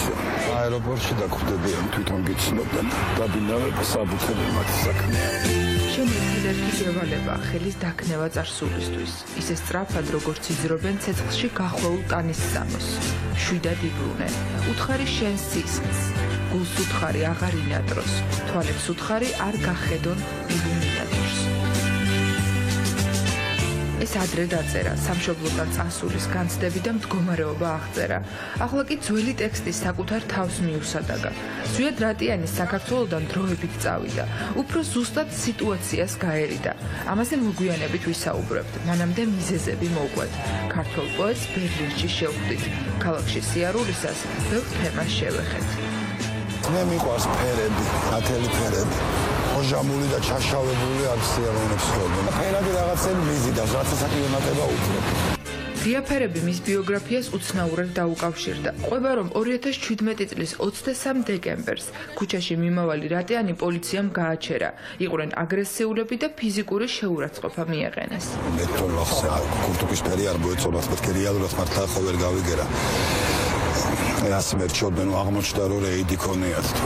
წინა დღეს მეცვა კურთუკი, აი მაგათ რომ მოეწონებოდათ ისეთი მუქი ლურჯი და რომელიც თბილი იყო, რაღაც მეორადებში თვალში მომხვდა ნარინჯისფერი ნათელი კურთუკი, რომელიც ძალიან იაფი იყო და ჩემი წირი ბიუჯეტით დავძლევდი და ვიყიდე და იქ ზურჩანთაში ჩავდე ჩემი ეს თბილი ლურჯი ვაშკაცური კურთუკი და ჩავიცვი ეს უთავმოყარეო ნარინჯისფერი თხელი და მოვედი ბედნიერი და გადავდგი ნაბიჯი თურმე ახალ ცხოვრებაში და ახალ მომავალში სიმბოლურად. სხვათა შორის წამართვეს პროკურატურაში და ჩემი კურთუკი და აღარ დაუბრუნებიათ და არც არაფერს შეიყენებენ. არც ეხლა უნდა ჩავაწყო საქმე ლაშა ბაქრაძესთან. ეგება ლიტერატურის მუზეუმმა გამოითხოვოს როგორც თანამედროვე ქართული ლიტერატურის არტეფაქტი და დამიბრუნოს. სტრესმა, ფსიქოლოგიურმა ზეწოლამ, ყურადღების ცენტრში ყოფნამ და უსამართლობის განცდამ მისი წყნარი ცხოვრება თავდაყირა დააყენა. ცემის დროს მიყენებული იარები მოუშუშდა, მაგრამ ნაიარევი დარჩა. რა მოხდა რეალურად? ახლა ამბობს, რომ უბრალოდ თვალში ცუდად მოუვიდათ. თმიანში ურტყი და მადნუ ურტყავდა რაღაც იქ რო არ დამაჩნდეს და ფიზიკური დაზიანებები როგორ არ მქონდა სხვადასხვა ხა ნაკაწრიც იყო და უფრო მძიმეც და აქ რაშია იცი საქმე იმათ ხო ჩემთვის კარდიოგრამა არ გადაუღიათ პოლიციაში ხო შეიძლება ადამიანი იყო გულით ავატყოფი ან ეპილეპსი აქ რაღაცა გჭირდეს შეიძლება შეეწირო ამას ხო იქ შეიძლება ადამიანს შეურაცხყოფისგან დამცირებისგან უსუსურობის განცდისგან და კიდევ მუქარისგან ისინი ხომ ემუქრებოდნენ მაშინებდნენ და დამცინოდნენ რომ და მოვეკალით, მაგრამ ხო იყო ეს. იმ წუთში სულ არ გამოვრიცხავდი, მე მართლა ასე მომხდარიყო. არ ვიცი, აუშვეს ორი დღე ღამით შეასიეს ქვეყანა სტატისტიკა უნდა გამოესწორებინა გახარიას და თავისი დირექტორისთვის ეჩვენებინა ნახე ერთი თვია მოვედი და რა მაგარი ბიჭი ვარ. ამაზრზენი და გულისამრევი არის ეს ყველაფერი. და როგორ მოიმართნენ ყველანი ერთი კაცის გასასრესად ხო. იხსენებს, რომ პოლიციელები დიდხანს სცემდნენ, ხაზს უსვამს, რომ ეს პატრული არ იყო. ფიზიკურ შეურაცხყოფას აყენებდნენ ავტომობილშიც. მოგვიანებით თავის მართლების მიზნით შსს ვიდეო საზოგადოებრივმა მაუწყებელმა გაავრცელა. ზვიადი ამბობს, რომ ეს მეშვიდე თუ მერვე დუბლზე ჩაწერეს, მხოლოდ იმის შემდეგ, რაც სცემეს და განზრახ იწვევდნენ, რომ შემდეგ საჩვენებელი ვიდეო გადაეღოთ. ამას მოყვა შეცვლილი ჩვენებები და სასამართლოზე შეთხზული ამბები.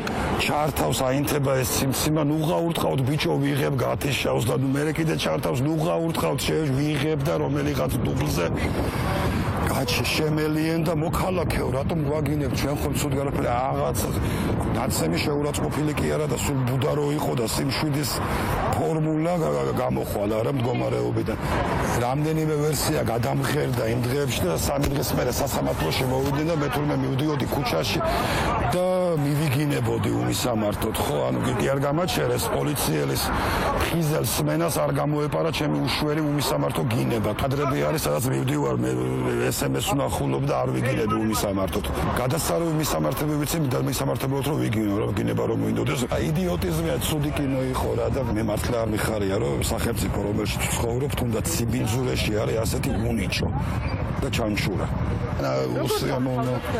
არ დამთავრებულა ძიება მიმდინარეობს მიდის არსა გისოსებს მიღმა ერთ ღამეს მოუწია ყოფნა, შემდეგ ბევრად რთული იყო. ფიქრობს, რომ ცალკეული პოლიციელები კი არა მის წინააღმდეგ სისტემა ამოქმედდა. კოლეგების და საზოგადოების მხარდაჭერა იმ დროს მისი ერთადერთი ნუგეში იყო. ის ცნობილია საზოგადოებისათვის და უცნობ ადამიანს საზოგადოებისათვის რას უზამდნენ, დღეს ახლა უცნობი ადამიანი იქნებოდა ჩაგდებული, კაცმა არის ის სად და პროკურატურა კი რა საქმეებს შეუკერავდა მას უკვე წარმოდგენაც კი არ არის საჭირო. საბოლოოდ წვრილმანი ხულიგნობის მუხლით გასამართლებულ პოეტს შინაგან საქმეთა მინისტრი დაუკავშირდა. შევხვდეთ და შინაგან რწმენაზე ვილაპარაკოთ და მიბარებდა შესახვედრად და ალბათ არ ვიცი შინაგან საქმეთა მინისტრი რო ალბათ შინაგან რწმენაზე ლაპარაკობს და საგარეო საქმეთა მინისტრი გარეგანს მიაწვდა არ ვიცი რა შინაგან რწმენაზე ძმურად ვისაუბროთ და რაღაც სიგიჟე რატო უნდა შევხვდეთ თუ შევხვდებოდი ყველაფერზე მოვლიგდებოდით რაოდენობაზე რამდენი პოლიციელი მე უნდა ვევაჭრა მე მეტყოდი რომ 8 დასაჯე და ის მეტყოდა მოდი 5 ვეკმაროთ არ ვიცი ასე თუ წარმოედგინა თუ არა და ჩემი აჯობებდა და ნუ აი ჩემმა აჯობა ავირჩი მეტი ჩარაკაცი ჩანს თან მე ძალიან კომკავშირული არსება ბევრჯერ გავიმეორე მაგრამ არის ტიპი კომკავშირელი თან რუსეთებში გამოიწვრთნა ხო იქ იმუშავა და ის სკოლა გაიარა და ვერ ხვდება სად არის რეიდი ინტელიგენცია არის მაგისი თვითონ როგორც кейსები და ვორდინგები მაგ სიტყვებით რო უყურს ლაპარაკი გავიგეთ რომ გერაინს არ ამბობს და ამბობს кейს და უნდა გვიხაროდეს რა ბედნიერება რა მინისტრი გვერდისაო ბერლინის კედლის ჭრელმა ნარჩენებმა სასაუბროდ ბევრი თემა მოგვაწოდა. თუ რამეს შეიძლება დაერქვას, ალბათ თავისუფლება არის ის, რაც ყველაზე მთავარია. ცოტა მეტი თავისუფლება მგონია, რომ არ მოწყენდა არც ცხოვრებაში და არც წერესის. ერთი მეგობარი მყავს ძალიან კარგი მხატვარი ჰანს შაიბი, რომელმაც მომიყვა 80-იანი წლების დასაწყისში ბობ დილანმა ჩაატარა კონცერტი, განგებ ჩაატარა კედელთან. აღმოსავლეთის მხარეს იყო ხეები და ნახევარი ბერლინი მათ შორის ეს ჰანსიც იყო ამ ხეზე. ჩემ ბავშვობაში ხო ძალიან მეტი წარმოსადგენი იყო, რომ ახლა ბერლინში თავისუფალ ქართულ ტელევიზიას ინტერვიუს ვაძლევთ და რაღაც გერმანიაში ჩემი წიგნი გამოდის. მისი კრებული გერმანულად გამოიცა კლაკ ვერლაგის გამომცემლობით. მისი ნამუშევრები კოლბე და საბინე შიფნერებმა თარგმნეს. ილუსტრატორი სწორედ ის მხატვარია, ვინც ბობ დილანის კონცერტზე მოუყვა. ნარინჯისფერი ყდა უბრალოდ დამთხევაა. ექნება პრეზენტაციები და მკითხველთან შეხვედრები ფრანკფურტის წიგნის ბაზრობაზეც და შემდეგაც. წიგნს ქვია რეკვიემი ცოცხლებისათვის. დიდხანს ვწერმე და აბსოლუტურად არაპოეტური და არალირიული საქმიანობაა სინამდვილეში. სიტყვები ოხრები არიან, გისხლტებიან. ერთი თვით ბერლინში ლიტერატორთა სახლშია, ძველებურ სასახლეში, სადაც არაერთ ცნობილ მწერალს უცხოვრია. ემიგრანტად წასვლა არ სურდა. უნდოდა თბილისში დაბრუნების უფლება ჰქონოდა. სწორედ ამ დროს გაჩნდა შესაძლებლობა, რომ პროგრამით წასულიყო. ბერლინის შემდეგ 1 წელს ავსტრიაში გაატარებს. ჩემი სტატუსი იქნება მე სიმართლე გითხრათ რაღაც დისკომფორტს ესეც მიქმნიდა სტატუსი მწერალი დევნილობაში. ამ შემთხვევაში მე ეს კლასიკური და არავის გამოვდევნი ვარ ერთი მხრივ თვითგანდევნილი უფრო გამოვდექი მაგრამ არ მქონდა რა სიმშვიდე პირობები და ელემენტარულად არავინ დასჯილა ხო მე დავისაჯე ჩემი კომპრომეტირება და ფინანსური სასჯელი იყო ერთადერთი რაც ამ ყველაფერს მოყვა. დატალახში ამომსვარეს ადამიანი, რასაც გამომაცალეს ცხოვრება, მიაწებეს ჩემი სახე ორი კვირით ტელეეკრანებს. ყველანაირად გავიც დამამცირეს ცილი დამწამეს მომიგონეს მე არც ხვენოდათ რომ აი ერთ დღეს რო ერთს ამბობენ მეორე დღეს მეორეს. წლების განმავლობაში კავშირგაბმულობაში მუშაობდა. თავიდან დღიურ მუშად დაიწყო და შემდეგ საკმარისი ცოდნა დააგროვა იმისთვის, რომ ამ საქმეში ექსპერტი გამხდარიყო. თუმცა იმ ავბედითი დღის შემდეგ საქართველოში სამსახურის შოვნაც გაუჭირდა.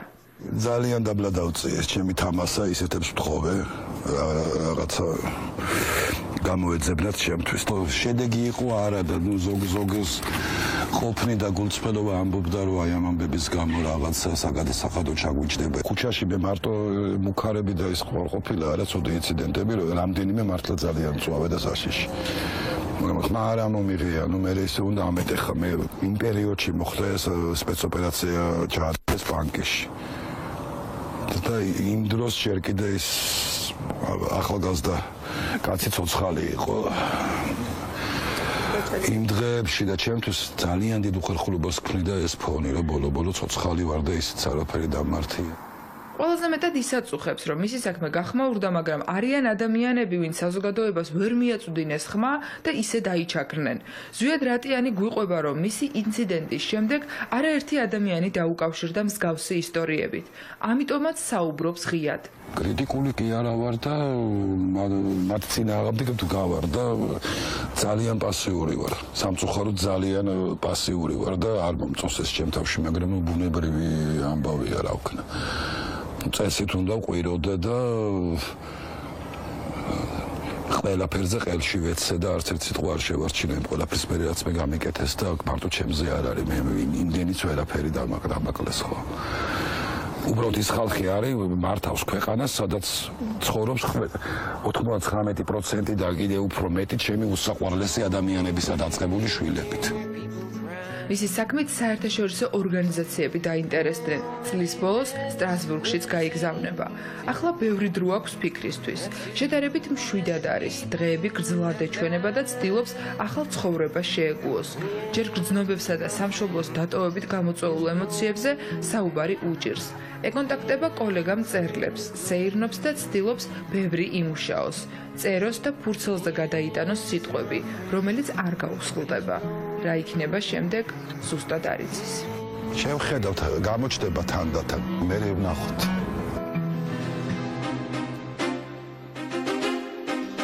ისეთი იყოს, რომ ზვიად რატიანმა მალე შეძლოს უკან დაბრუნება. ახლა კი რეალურ საქართველოს დავუბრუნდეთ. სკანდალური ჩანაწერი პირდაპირ გლდანის ციხიდან მირზა სუბელიანი, რომელიც თვითონ ყვება, როგორ გაურიგდა მას ხელისუფლება მოზარდების მკვლელობის საქმეზე და ქართული ოცნებისთვის სახიფათო კომპრომატები, რომლებიც მას დაარქივებული აქვს. პოსტსკრიპტუმი დასრულებულია და ახლა რუსთავი ორის ეთერში ამ თემით კვირის აქცენტები დაიწყება.